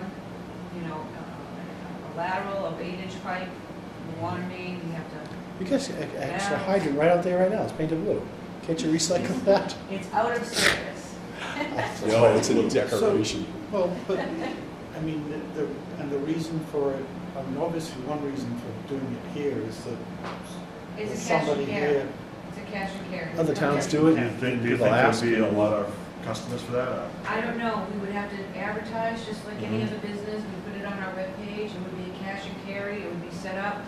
If someone pulled out to fill their water truck or something, Kate would go out, she'd physically read the water meter, she'd record that, the customer would fill out, she'd go back outside, record the water meter, and then the customer would be charged. And it'd be cash on site, or check. Yeah. Does Katie get a uniform and a hat? So you said you put it in the budget. Do you have to have engineering for that, or? I have to take a look, I haven't even begun to really look at it, to be honest with you, John, I don't know what we're gonna find. If there's a lot of ledge out there, we're not gonna do it. I My know. guess is there probably I is. know. Hence There's a lot of ledge in this hence area. the camel hump there, I'm thinking that Mhm. there's something under there that's there for a reason, Yeah. right? Okay. Well, So look into. I think it's a good one to look into. We've talked about it a bunch, so I'm going to move us on because we got a lot to go still. Any other questions, gentlemen? Nope. Right? Well, these are just suggestions, we have Just discussions. No actions. Yep. But I would like the date of the previous meeting around the minimum bill. If you can- Date of the previous meeting on the minimum Well, you said that the issue had come up. Oh, about the $20 fee? Yeah. That was probably like A year last ago. May or June. Yeah, May and June. That, it was all, It's the public hearing. And that was a $20 flat fee for nothing. It was just to have water on, No, so. I just want yeah, It the wasn't- the you minutes weren't would be right getting- in there. It should be on the Raleigh community media, the tape, the tape, so I think when you just type in the keyword water board, to, yeah, and then all of our meetings, including the public hearing, should be in there. okay. And then any minutes should be on our Yeah, website. okay. Yeah, but it was May, early June. I believe it was there. Yeah, I just can't remember. Holbrook was in May, and then the hearing was June, I believe. Sometime. And, 2015. yeah, it wasn't good. Yeah. Draft open plan, is this, is there a lot in here to go through, Mary Beth? Yes, Because I'm going and, to delay it if there is. okay, so, I received an email, unfortunately, Sue Moses is not unable to attend tonight, but she's at a death in the family.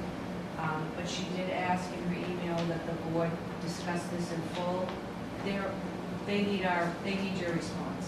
And since we're not gonna be meeting, she asked that we have a discussion tonight on this.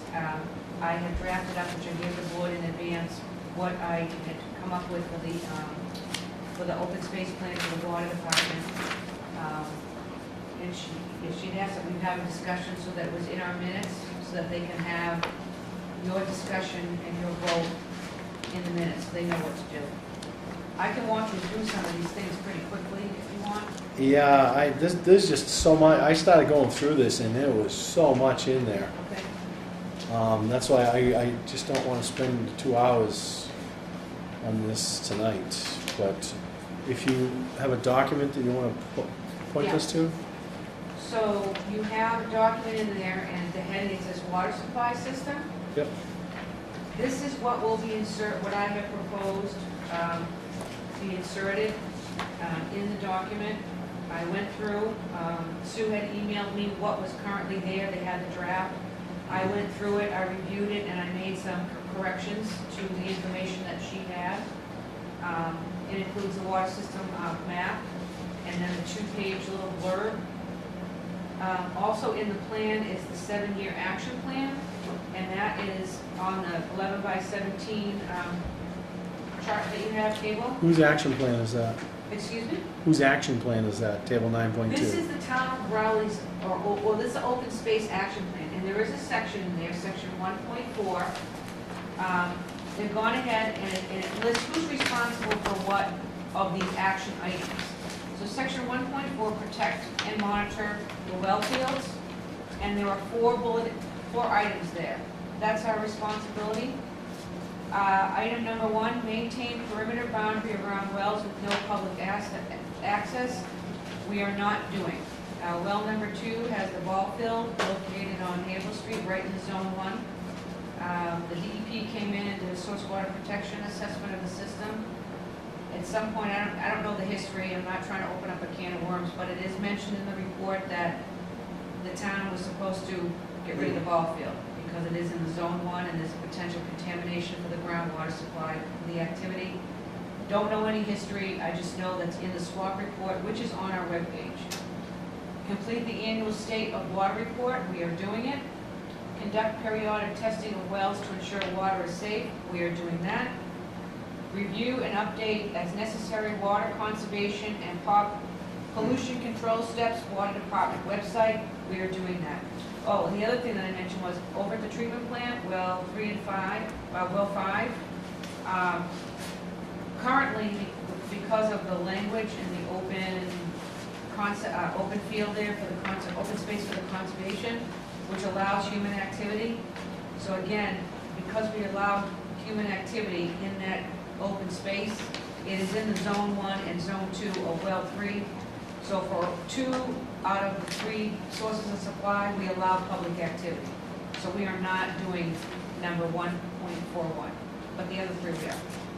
Well, I'd be open to doing something with the ball field if they wanted to switch it and and put a ball field on the town commons like Newbury has. Just put the ball field back there. Yeah, I don't know any of the details, I just know what was in the report. I don't know if there were any previous discussions, any documentation. I'd have to do some further research on if anything was done with that. Do you know of anything, Mark? I know Mr. Peterson was talking about it last night. He was. He wants to get rid of the Little League field because of safety situations. Well, the Green traffic field? alone and the Traffic, parking. that's yeah. one of the things that he wants to do with community preservation, was to add ball fields so we can eliminate that. Maybe we should look at we're gonna put all the solar panels. Switch with the solar panel people. Put the solar panels around the well field, that protects the well field and opens up space for ball fields. So, anyways, that's not my bailiwick. That's- Yeah, not gonna happen. So, Not a issue, I guess. Yeah. So Mary Beth, what is the gun to our head to have this addressed tonight? Is there some They're on a- report the due, or? committee's on a deadline, it's coming up in soon. Did everybody have a chance to look at this? No. Because this is, the 2 pages here that will,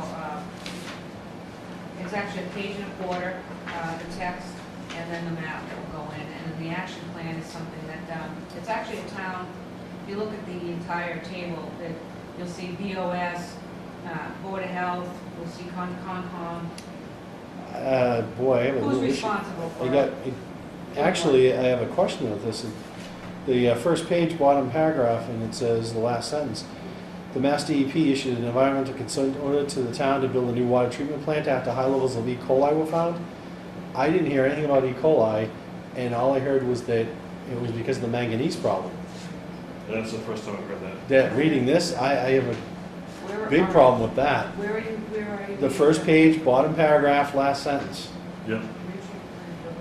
Issued a consent order to the town to build a new water treatment plant after high levels of E. coli were found in samples from the 2 of the town wells. The new treatment plant, built number 5, well number 5, was completed in August 2014. That's the first I have heard of that. Again, Not me. I know they were concerned about the consent order, the potential of a consent order, but it was for the manganese. Never E. coli. Have you heard about that, No, it was for Jamie? E. coli. We have the documentation, it was for, that was one of the mandates, was because of the E. coli. Yes, that was It was one never of the. brought up at town meeting. No, it was always the manganese issue. So, I'd like clarification from them on that, Mary Beth. That's, well, this is Mary Beth's. This is me. this is you writing this. So, the consent order, was there a consent order Yes. that was never presented to the town? Yeah, Debbie Egan here, because I believe Debbie Egan was involved, I think that Did was, you hear anything about that? First I heard. Jamie?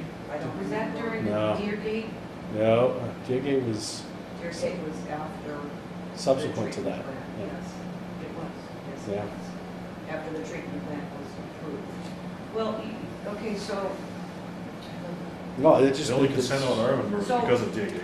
in the raw, this is not in the finished water, this is not, I want to make it clear. There was not E. coli found in the water that you were drinking. It was in the raw water before they added the chlorine prior to the treatment plant. And what happens is, whenever you have a source, a groundwater supply that comes under the influence of surface water, which well field number 5 is when that water level on that wetlands over there, when the beavers dam it up and the water levels rise, we get raw water hits of coliform, not E. coli, but coliform. The same thing happens over on Boxford Road at well number 3. When the water level rises and we are sampling the raw water sample, that's before we treat it, before it's delivered to the customer, and it's a very common thing to find in a surface water, but those wells are under the influence of surface water, so they're kind of classified as surface water. And that is why, my understanding as to one of the reasons, more so the driving force for building the treatment plant, in conjunction with your iron manganese, but it was E. coli, it wasn't just coliform, it was E. coli, that's the difference. It's in the consent order. I read it. Interesting.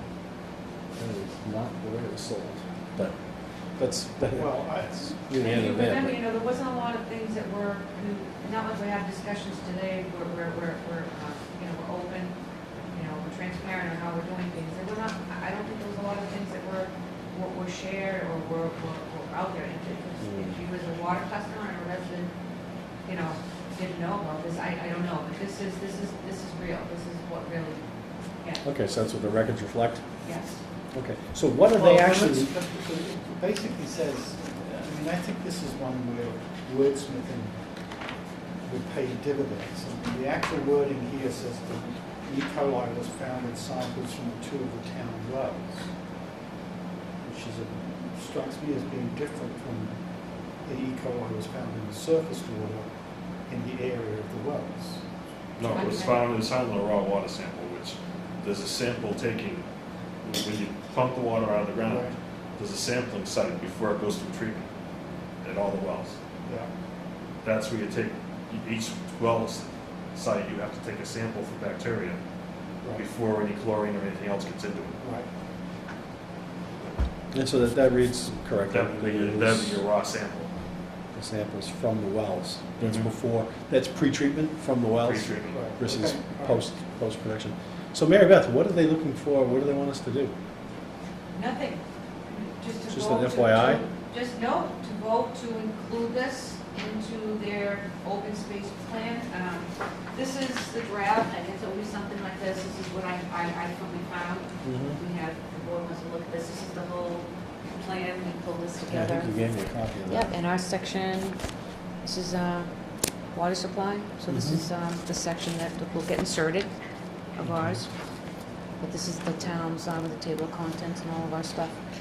So that's what they're looking to put out. And the reason is that this was done, this is the draft from 2014. So they're trying to get this completed. Okay. And so what you've written up here, these 2 pages, is what they want to put in? That is what I have prepared for the board to vote as an insert, as representative for the water department's stuff on our sources.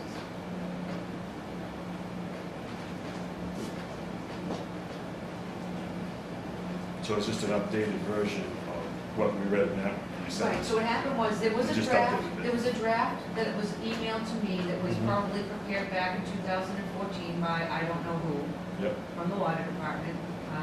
And when I got it, I read it over, and I made some corrections and some updates on some of the information. And that was it, but pretty much, that was pretty much drafted up by I don't know who. It was somebody on the Space Committee, a water commissioner, a superintendent, I don't know, but that's what I was asked to review. And then I didn't feel comfortable just saying, yes, here you go, put it in. I wanted to run it by the board. No, that's good. Looks fine. Yeah, I have no issues with that.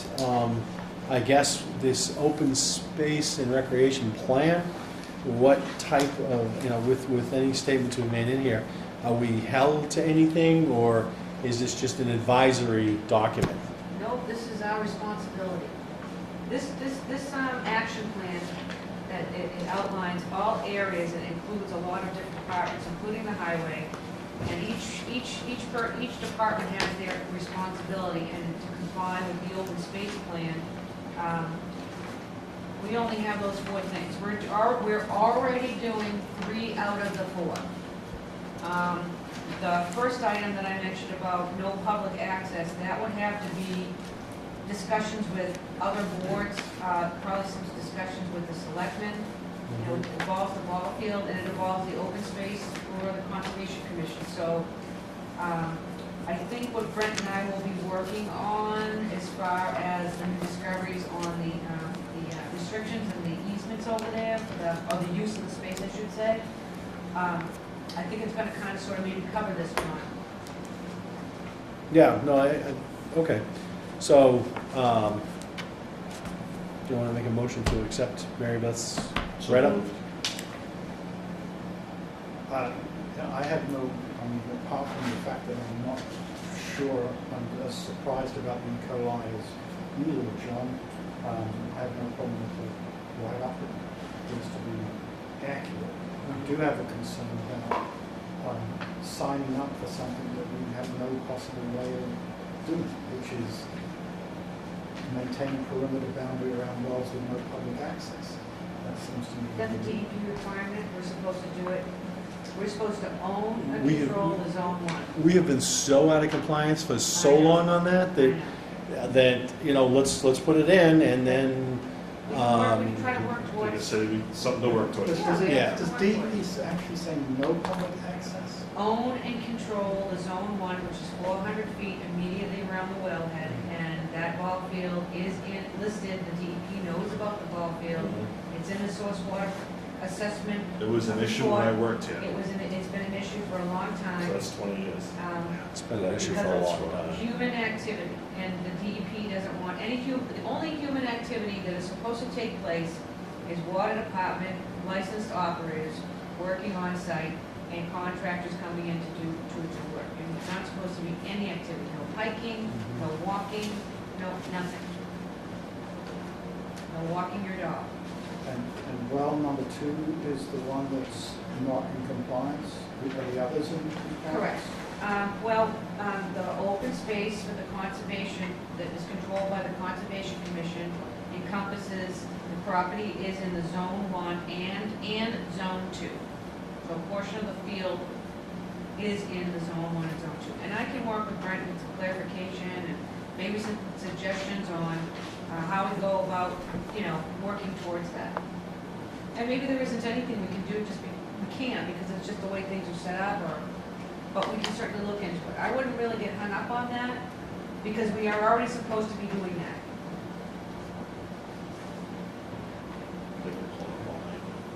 Yeah, okay. So there's a motion on the table. To accept. I'll second. All in favor? Aye. Thank you. Opposed? Sorry. Okay, passed. Thank you. Okay. Draft open space plan. Discuss the billing cycle option presented by Bill Penachuk.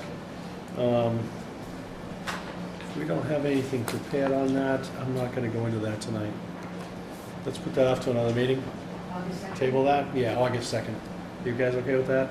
Yep. Me too. And then moves down to general business, the superintendent's operations report. Which looks significant, and the first thing in there is the Ford F-350. Have we put the other truck out for bid yet? Okay, so that's a quick one. At a couple meetings ago, you asked, the discussions about donating the dump truck, and then the board came back and said, We got a letter we'd like from these letter. guys. So Yep. you have the letter, so now Mhm. you can vote to donate the truck or not. With the plow, have we always planned on giving it? Okay. Well, we would have to. Yeah. That's the big, huge one out there, the 350? No, That's the 850. that's the 850 that's parked out back. The 350 is So the it's the one small ton. one. Small Okay. dump truck. We plan on getting rid of that one instead of trading it? Is We- that what we were? Yeah, we had talked about if the cemetery could use it, we were gonna give it to them. Okay, and so they want it? And we were waiting for a letter, we hadn't got one, so we were kind Yeah, of, it's been a few been, months. yeah, since when I Yeah. first got on the board, we were discussing Just this. wanted above board, so. So if you just want to take a vote, I can notify them tomorrow. Now, we had talked about doing this, you don't, there was no value to doing it with the trade-in? Well, that's the other question, just kind of on hold here for a second. Where are we with the bid spec for the new truck? It's fiscal 17 money, so. So you won't issue it until after? We won't see the new dump truck if we're lucky and things go well, maybe January, February of 2017. It takes a long time to get those because we get a lot of custom things. Same thing happened when we ordered the utility body. It took us, So do you have a bid spec ready to go? we were working with Dennis. Okay, is he gonna help again? Yep, John Carey, Dennis are Excellent. working Good. together to, Dennis has been doing a lot of footwork, he's been visiting local dealerships, making a lot of phone contacts, getting pricing, specifications, so that we can we're gathering the information to prepare the bids. That's outstanding, and thank you, Dennis, if you're watching. And then officially, thank you to him, that's good. Okay. We are gonna need to know that because when we prepare the bid spec, Mhm. that will be a part, a line for what are you gonna give for the trading, so. We're gonna be using the F800 for a trade-in, correct? We were going to be trading in both trucks. Yeah, but now if we give this away, we're only using the We'll, one. we'll trade in the 800 and if the board wishes to donate the 350 to the cemetery department. Yeah, I have a problem with that. Helps it out. Make a motion that we transfer the 350 dump truck to the cemetery commission in response to their request. Not until our new one comes in, once, so that they don't think they're getting it tomorrow. Right, Yeah, yeah, yeah. Oh. Not until our said truck is replaced. right. Yeah, but they get it after the new truck comes in. Upon the receipt of the new truck, There you Which I go. did, We will I give forgot to the- mention, I got a visit yesterday from one of the commissioners, confused with the selectmen, Mr. Merrill came by to talk about this, and I explained to him, because he was just, he's on board temporarily, explained to him what we would look for, and they met actually today, and I said, if you can get me a letter, I can get this under my superintendent's report, so you can have your answers, so. Yep. Okay. But with He knows. the proviso that it's until the other truck I comes in. explained that. Mhm. So, Second. all in favor? Aye. Aye, opposed? Good.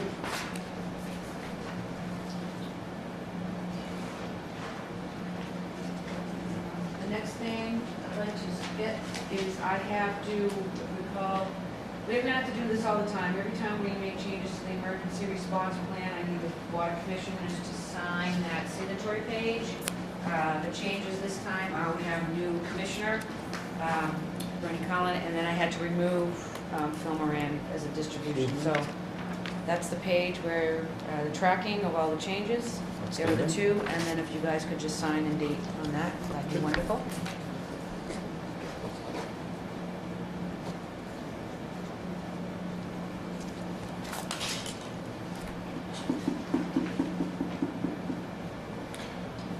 I know that that log gets lengthy, but it's a good audit trail. Oh, no, I think it's great. Ever questions things. I had asked all our documentation to now have a trail. Well, that was actually already a requirement and already in the document for the ERP. You have to have tracking changes for that. But we do that for everything else. We do it for everything. Okay. Good. That's that. The next thing I have is okay, so this is the important one. We have, we've talked about the past, the security upgrades for the treatment plant in 401 Central Street. We can put it out to bid. In your packet, you should have the bid tabulation sheet. For Net Technologies, Yep, we've got two bids in, pretty competitive. If you look, they're pretty close. We were happy with that they weren't both on the opposite ends of the scale. They were kind of sort of right in line with each other. So what I need to discuss with the board is, we have $110,000 remaining in the SRF loan monies. As you see from the project, the lowest bidder was about $167,458. So we don't have enough money in SRF to complete the project. So what I am would like to propose, and if the board is in agreement, I would need you to vote tonight and sign the contracts so that I can move forward. you have lost me. Okay? We have two bids here, Net Technologies and PASIC, right? Yes. Okay. Are these for the same thing? We have to choose one? So it's already done for you. It was a formal bid, so you have, John, you have this sheet. It's the bid tabulation sheet. That I don't see. Hang on. That has, Is this the bid tabulation sheet? that's part of it, yep, that's the, oh, there it is, right there. Okay, it just wasn't with the documents. Okay. So I was looking for the numbers you were quoting because they were not readily apparent. So we have, that's the bid tabulation sheet, and with everything, listed line by line, with what the bid spec was, where the dollar amount came in. So the low bidder was the $167,458. We have actually, we have, it was actually some better news. We have $111,553 left in the SRF money. The board already voted for the $24,000 for the engineering and signed the contract to do this project. So we're a little bit at a shortfall. So how can we do this project and where's the money going to come from without causing any issues? What I would like the board to, if you consider to vote, that we can, also in your packet, you have the current budget, should be right there with that project. Yes. We have $17,000 remaining in the engineering line in fiscal 16 funds. The maintenance for the water treatment plant, I would like to, we have $177,000 left in the maintenance line.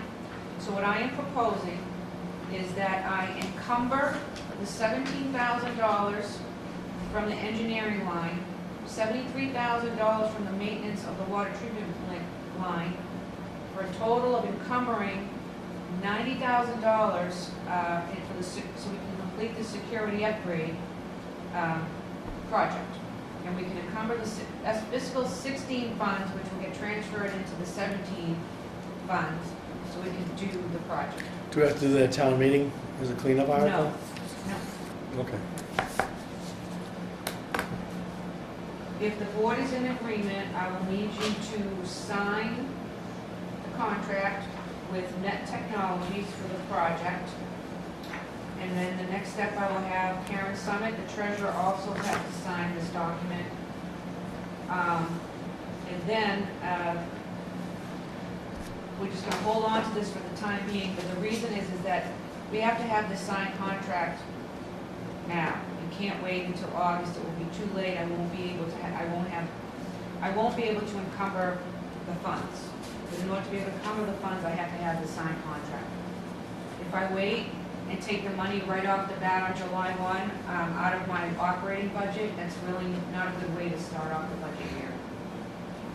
So we have the funds, we have, to date, we have 28% remaining, with 2 days left in the fiscal 16 budget. That's about $500,000, so that's pretty good, I think. So there is money available to do this. So, but we're encumbering 90,000, but the shortfall in this project is 56,000? I'm sorry? You said we've got 111,000 Yes. of existing monies. Yes, in the SRF money, yes. Yes, I'm asking to encumber 90 because we didn't take any contingency into plan on any contingency so there's just a little bit of extra money just for the unforeseen of the project, because there's always an unforeseen in construction projects. But that's a $40,000 unforeseen. I mean,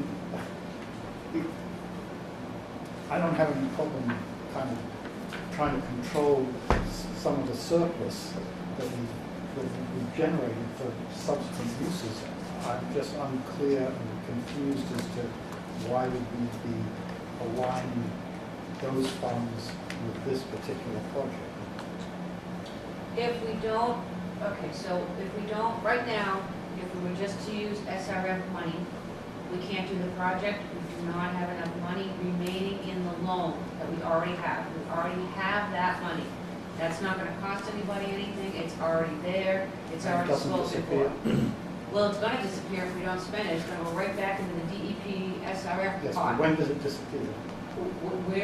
This has been ongoing for over a year. We actually have an extension, Karen Summit has worked to, So we're going to spend the 111,000 We already on this have it. project?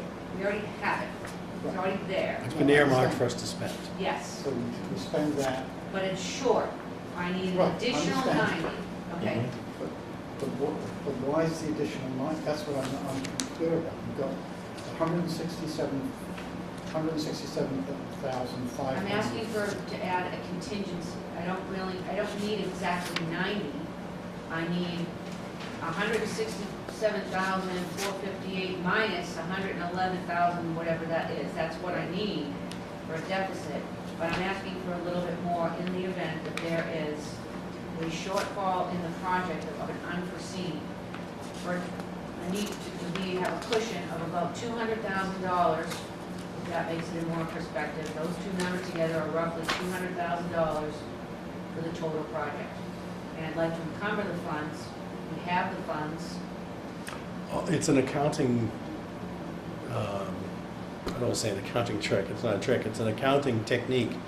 By encumbering the funds, we're moving them into a place where we can actually spend them if we need it, whereas if not, our hands are tied and we won't be able to You get have it to try to done. find it out of next year's budget. Yeah.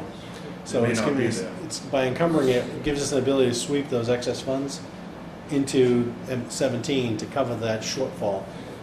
I think what you're saying is, why do you need such a big contingency? Well, I mean, I don't care when then let's encumber 250,000. I mean, the issue is, what's the link? And it's maybe my not understanding the public finance accounting rules. But we've got a surplus for 2016, 2016. So we're going to come in $500,000 on the budget. Is that correct? On one section of the operating budget, I'm only referring to the operating, that's the money we use on the Right, day-to-day. but it's $500,000. In the, yes. Okay, so there's $500,000, and you want to encumber 90,000 of that. Right. So why wouldn't you encumber more than? It's a naive question, but You can't. you can't. You can't, if I could encumber the 500,000 for all kinds of projects, I would be doing it. You can't. So for example, we're gonna have some invoices that come in, Bernie, that is for services or goods we purchased or did in fiscal 16. But for some reason, because of how the company bills, we won't get the invoice until sometime in July, which is technically FY17. So what we do is, if the invoice is for $4.53, I fill out an encumbrance form for $4.53 earmarked for that invoice, no more. Am I explaining that? Yeah, Okay. yeah. So yeah, you can't, because then it's gonna sit there and then it becomes an accounting nightmare because now you have this money that's kind of dangling there in FY17 that you haven't spent. It's FY16 and then you have to, it's an accounting thing, right?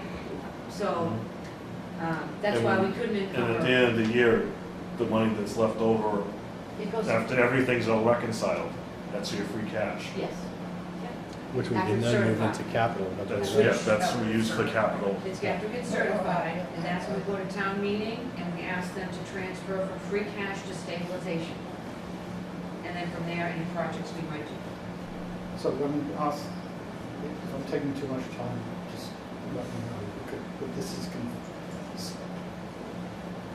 so I still don't understand the rules for saying why it's 90,000, why we're encumbering 90,000 and not 100,000. 90,000, not what, I'm sorry. Not 100,000. Why, how are you getting the 90,000, or why not do a lot more? Yeah, I mean, I thought that was my question. I don't need a lot more.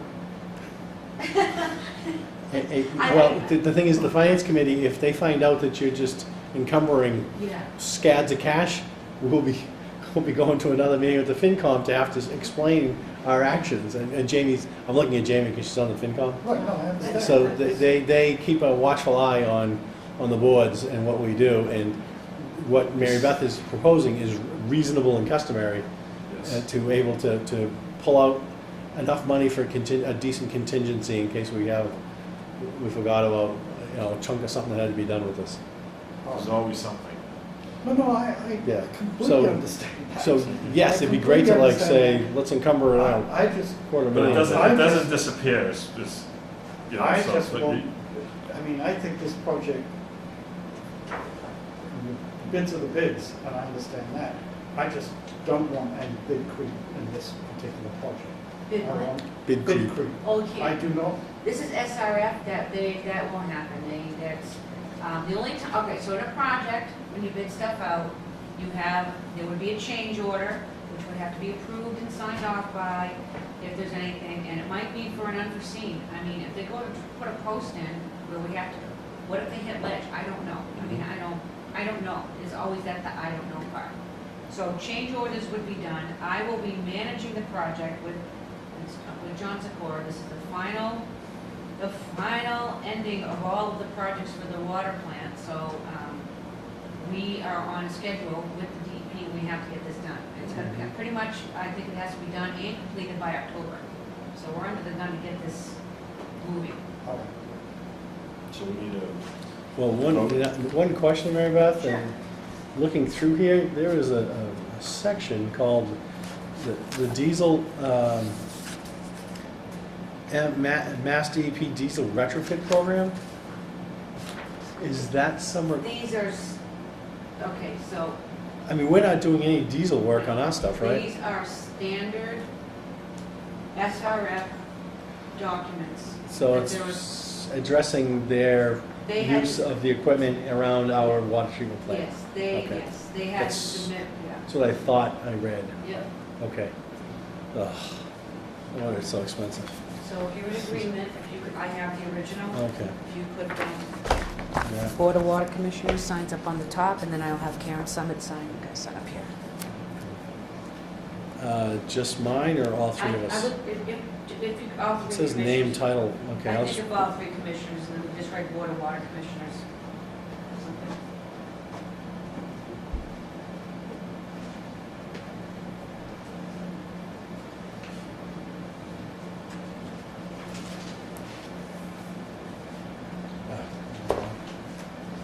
just put title in there.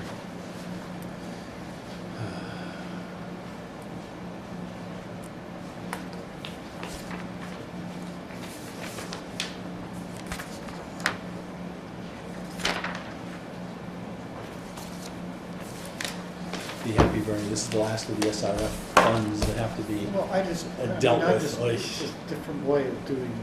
it's, yeah, it's a rigmarole. So he's signing that. Next thing, the security upgrade fence. What's this? Oh, that's part of the, that was the, is that the list of bidders that we sent out the documents to? I gave you the It's whole got all thing. Fence companies and videos, stuff. We have all the yeah. fences, Okay. security companies that picked up bid specs. All right. The next thing I want to talk about is the water audit that we have done. Thank you. Appreciate it. Thank you very much. The next thing is the water audit. We had the water audit done, and I know we talked about, the water audit and the loss of water. Just in your, we went through section 10 is in the packet. These are the recommendations that came back from Tater and Howard in the report. And I had asked the chief operator to look at those recommendations since I was out last week, and come up with, give the board an overview of what we're currently doing most of the things that were recommended already in the report. And then we also had a meeting this morning and discussed, where they said we might want to do a water audit every year. We didn't agree with that. We thought once every 3 years would be good. The only thing that might change is if it's required for our Water Management Act permit, but I thought I was in agreement that once every 3 years, so we made some changes, and so you can just take a look at that. I believe I gave you guys a copy of the water audit report. Previously, yeah. Yeah. I think it was presented the last meeting, Yeah. or 2 meetings ago. Yeah. Yeah. And we had a chance to evaluate the recommendations since then. Okay. An update on the residential cross-connection survey. So we have done 26 surveys to date, which is actually really good. We're getting a good response from customers. The letters going out, and people are calling and scheduling their appointments. This was, because I was out, this is, I'm pretty sure there's more been done, but this is as of June 16th. We've done 26 surveys. So that's really good.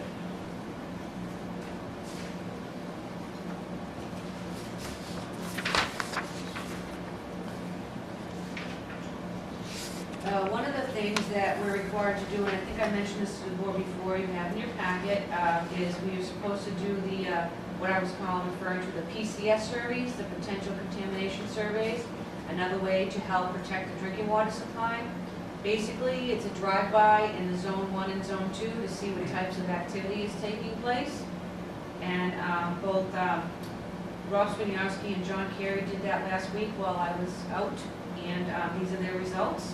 So we already knew about the Healthy Farms, but they did discover some changes at 164 Boxford Road, 47 Newbury Road.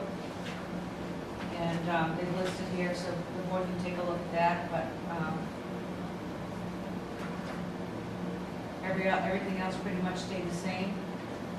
These locations are also in the swap report on our town webpage. Any business that is listed as a potential contamination source, they're listed with the DEP, and we would send them letters for best management practices, you know, if they store pesticides or oil or whatever they do in their business. Question, Veterans Mobile has been fallow for a while now, and I heard, or I talked to some guy that was there, that they're gonna put a new gas station in there. Is that on hold? Is it gonna happen? And- I do not know. I haven't seen the plans for it yet. And I just wonder, because if it's grandfathered, or is there an issue because There's it's... only a certain amount of time it's grandfathered for, I believe it's 2 years. Okay. I was just wondering. But do we have a position on that? I mean, that's in Zone 2, or well, number 2. We would comment when, if they would make application with the zoning or planning, conservation would get involved, if there were any wetlands or vernal pools or anything of that nature, we would comment, You know what it is, right? Right next to McDonald's? yes, Okay. we would ask to be comment, and we would, our concern as well would be with the conservation is stormwater, because stormwater infiltrates down to the groundwater. So that would be handled by conservation, what is required for stormwater. There's a swamp right behind that. And I think they've already been doing, I think they had been doing some remedial work, I vaguely remember, they've been doing some work over there. They actually were one of the first customers to our bulk water sales. We went out and put the hydrant assembly, because they needed water on site, and so we hooked it up to the fire hydrant, and we had some bulk sale early on in the year. Twice they think they did it for their project, so I think they've been doing some work over there.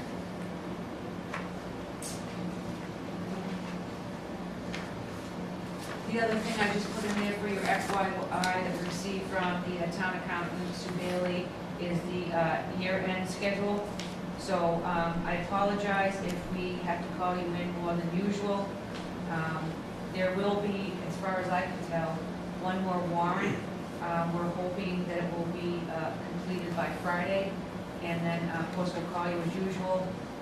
You have keys, so if it's a matter of swinging by on the weekend, if you can't make it through on Friday, it would be greatly appreciated. I have to let the board know that it's always hard to continue conducting business towards the end of the year. Some things crop up, like you can't wait to order chemical. It always never fails. So now we have that invoice, but I have to tell you that the crew really stepped up, and last week I had asked that they stay on top and follow up with the vendors to get all the invoices in, because it makes more work. You know, you have to encumber more funds. They did a really good job of getting all the invoices in for purchases, for services and goods we did, so I was kind of pleased when I came back that, Katie especially, who was on the phone and emailing people several times to get an invoice in. So your department survived your vacation? No, yes, they did, but I still chatted with people, they still needed me. I saw your next one's your reappointment? Emergency management. Yep, just want to let the board know that I was appointed by the Board of Selectmen to the REMA, the local planning for emergency, as a department head. It's just, I was it last year. And also wanted to let the board know that, if you recall, we were visited by the Department of Labor and Standards with that on-site inspection. So the case is closed, we are completely finished. We purchased the hydraulic shorn, so we have it, and that's all done. Has it been used yet? Excuse me? Has it been used? Haven't had the need to. And I just want to update the board quickly on the community gardens. Finally, tomorrow, their service is scheduled. We'll be out there installing new service. Yeah, Libby left me a package, but I don't see it up in my mailbox. It's in here. Is it this? Okay.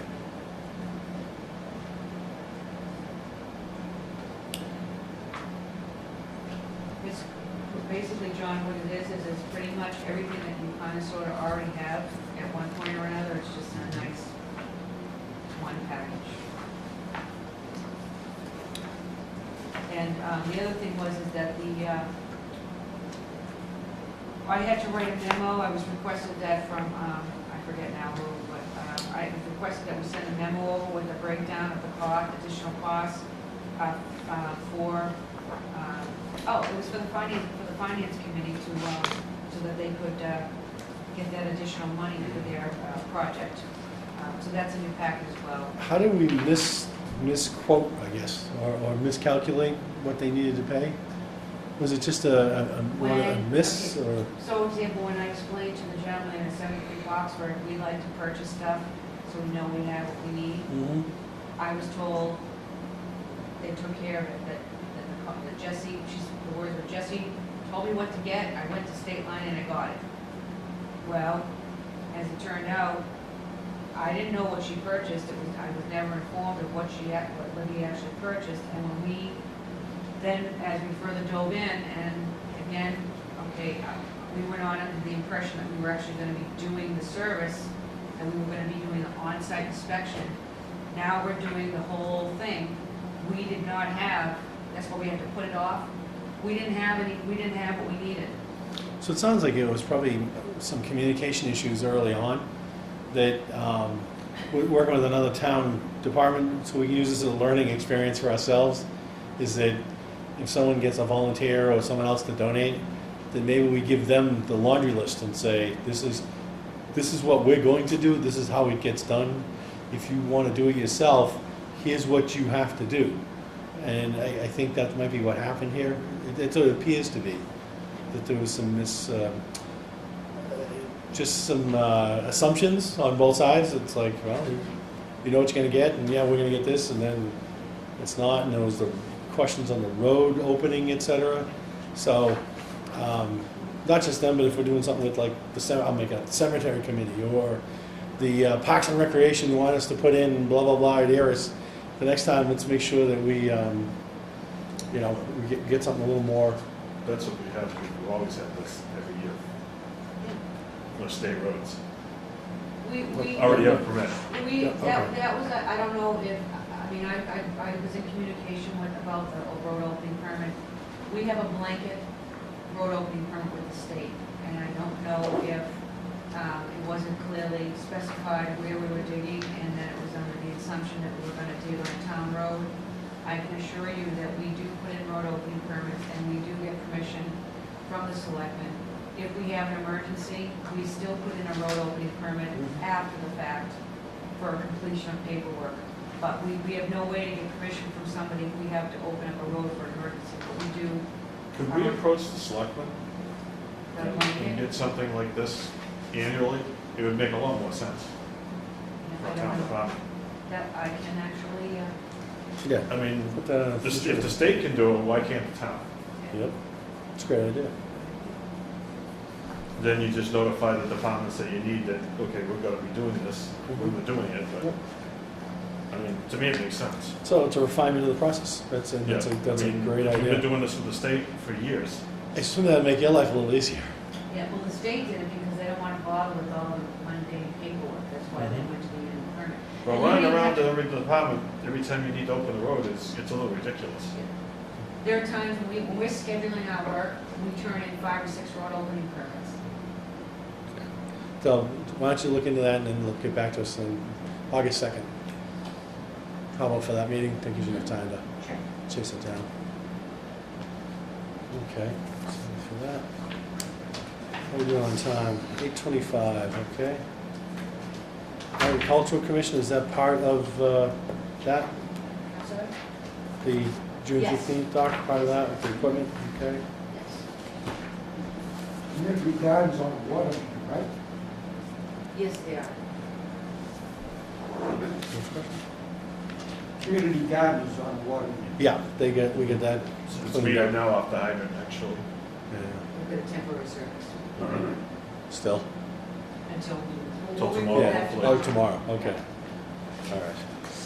And then Mr. Petrowitz had some nice things to say. Yeah, I thought that was noteworthy, when we were out there, doing the notification, we received this, and I just thought the board should know that was really nice. It's nice to hear that. Compliment that we did a good job, and Oh, how okay. polite our Yeah, staff nice. was, and how they conducted themselves in the public, so I was very pleased to hear that. Yeah, and he's done a lot of work with the Dark Skies initiatives in town, so that's pretty awesome that he's taking the time to make a statement. So did you pass that on to the guys? I sure did. Good. Well done. Is that? So,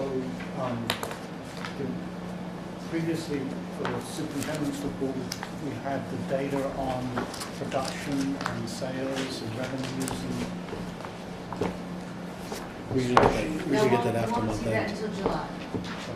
Well, the next report that comes out will be in July because we're still compiling June data.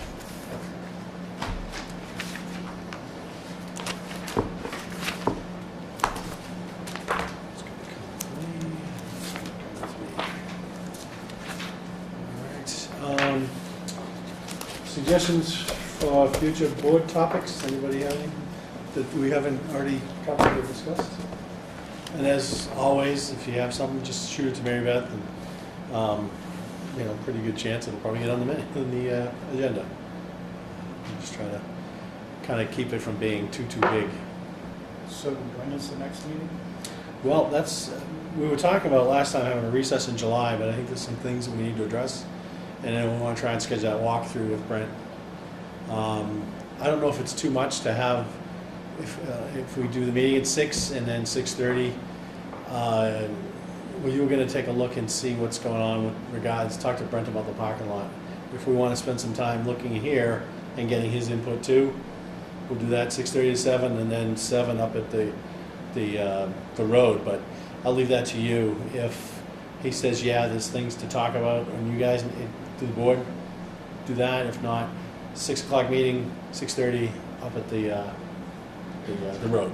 I was just thinking, you put out the 2 days, and I'll throw those out, but it would work out, conducting business-wise, if we were able to do it on the 21st, because we'll be having the bid openings Yeah. on the 15th, and the board can take care of that quick, and I can move forward with awarding those contracts for our materials. Sure, aim for the 21st then. The 21st, and then a lot of that, I'll have more information on a lot of these things. Keep it short. Yeah. So, or Signing if stuff. we have to, we'll do 2 meetings. We'll do the walkabout one, and then we'll do a half-hour signing documents one. We don't have a big agenda, just to knock those out. I mean, you could always reverse it, I think. We could do the, for timing, we could do up at the treatment plant and come back and convene and do a half an hour or so business, however you want. We can talk about that, how you want to. Yeah, however, whatever Brent's schedule allow, Yeah. whatever bid openings, yeah, if we do it one day, I'm fine. I don't speak for you. You're retired, I know, you've got time. It's a greenhead's Rub it in. call. It's a greenhead's call. Usually I don't go that far in, unless it's a bad year. All right, accept and approve the minutes from June 7th. Everything that you sent out, I didn't see any issues. Yep.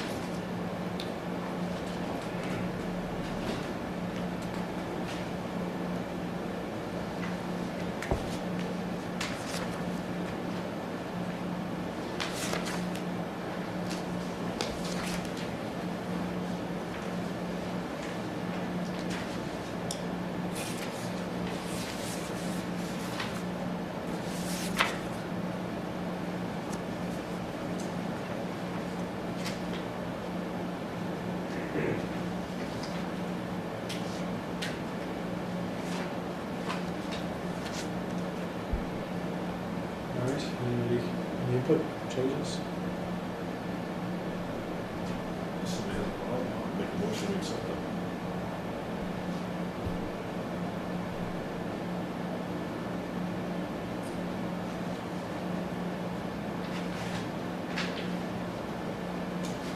I'm in awe of Katie's ability to kind of bring such coherence to our meetings.